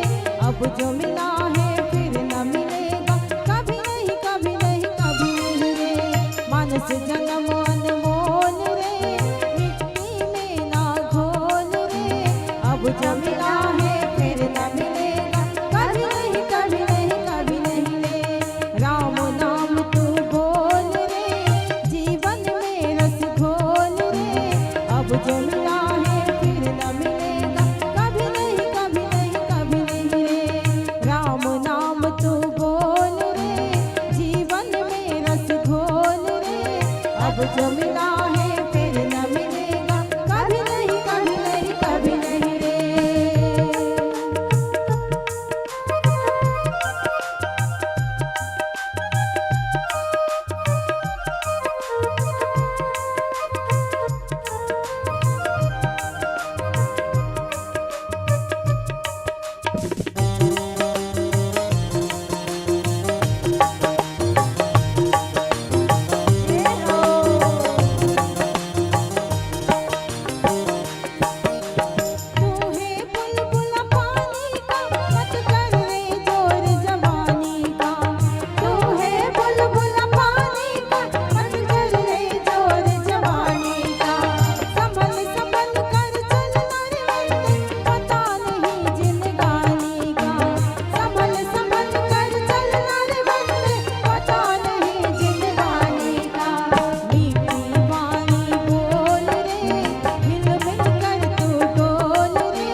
अब जो मिला है फिर न मिले।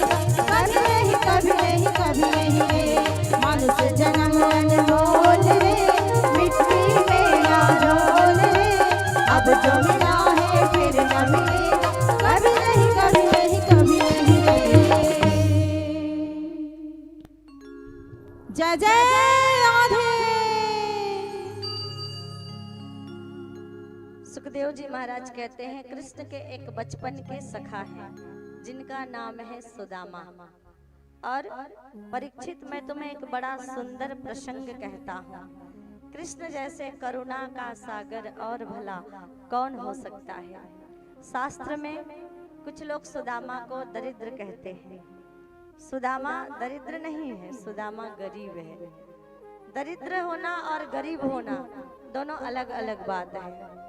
किसी के पास लाखों रुपए है फिर भी मन में चैन नहीं है, मन में सुकून नहीं है, मन में शांति नहीं है। वो और अपने धन को, अपनी संपत्ति को बढ़ाने के लिए भागा जा रहा है। ऐसे असंतुष्ट व्यक्ति को दरिद्र कहा जाता है। भले उसके पास संपत्ति कितनी भी हो, लेकिन अगर वो असंतुष्ट है तो उसे ही दरिद्र आप कह सकते हैं। कोई गरीब है और संतुष्ट है तो वो दरिद्र नहीं कहलाएगा। सुदामा जी महाराज गरीब हैं पर संतुष्ट है, प्रशांत आत्मा है। कहते हैं कृष्ण सयासीद सखा कश्चिद् ब्राह्मणो ब्रह्मवित्तमः विरक्त इंद्रियार्येषु प्रशांतात्मा जितेन्द्रियः। बोले श्री सुदामा बचपन से विरक्त हैं और इंद्रियों में सुदामा जी महाराज की विरक्ति है। प्रशांत मन है, प्रशांत आत्मा है और जितेंद्रिय है, अर्थात उन्होंने अपने इंद्रियों को जीत लिया है। सुदामा जी की महाराज की इंद्रियां सुदामा जी महाराज के बस में हैं। और गरीबी ऐसी है जिसका वर्णन नहीं किया जा सकता है कि सुदामा जी महाराज ने अयाचित व्रत लिया है। एक दिन में जितना दान सुदामा जी महाराज को मिलता है, सुदामा जी महाराज उसी पर अपना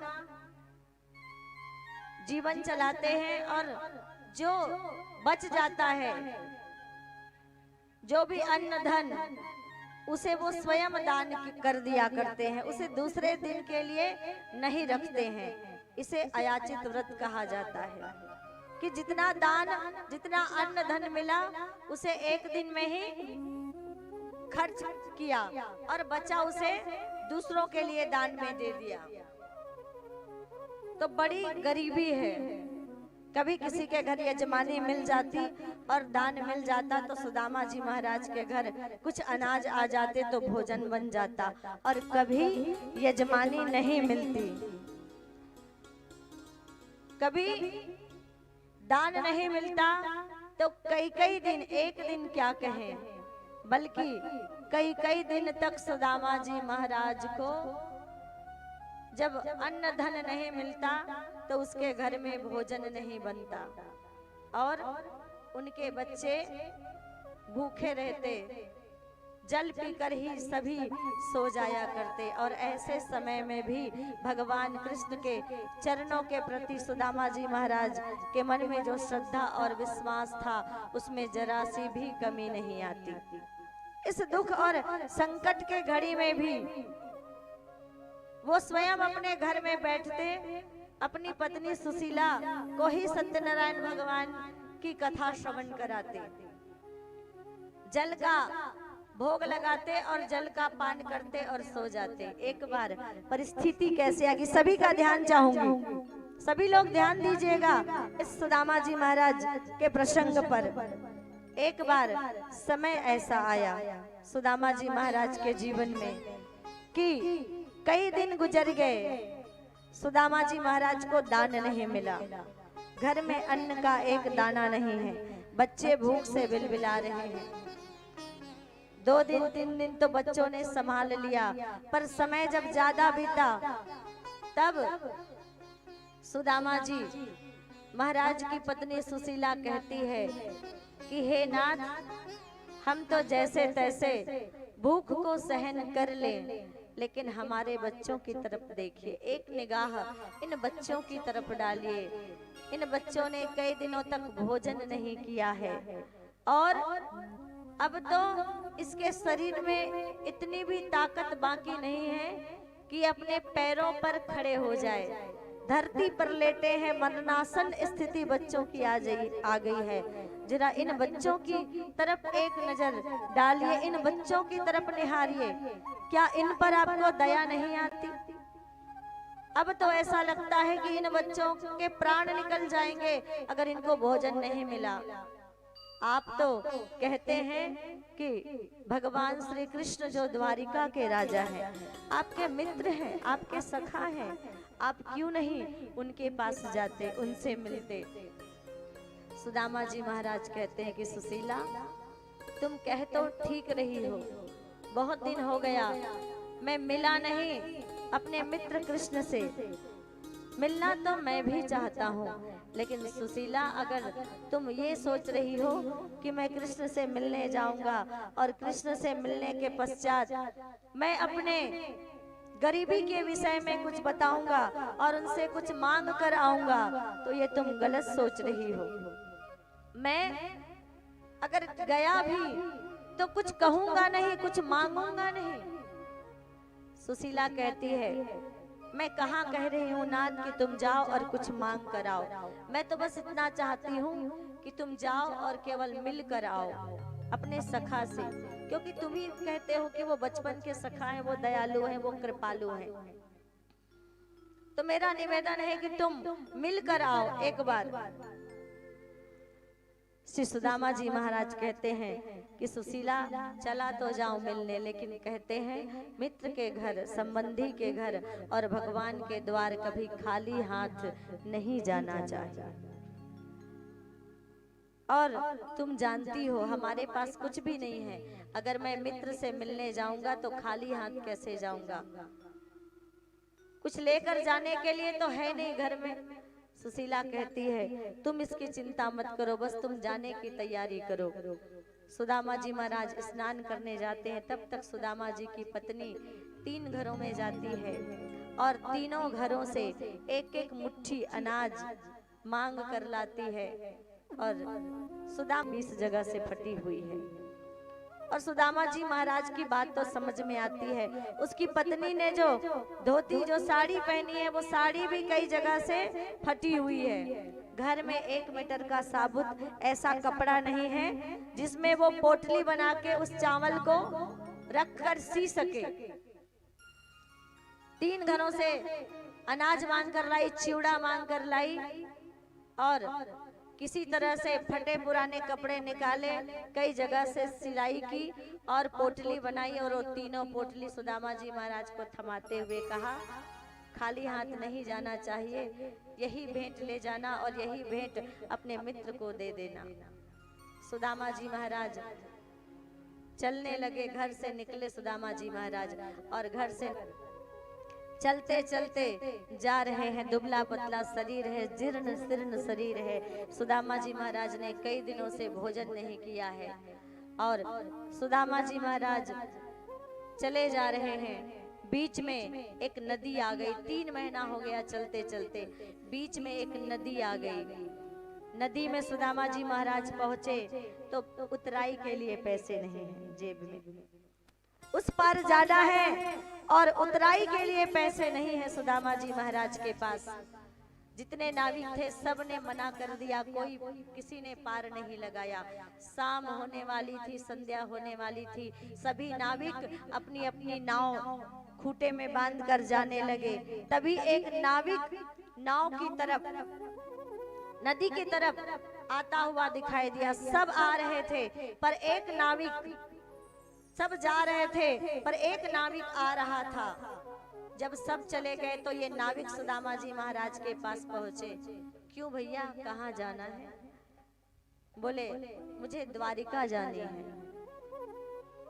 तो द्वारिका तो नदी के उस पार है, फिर पार क्यों नहीं किया?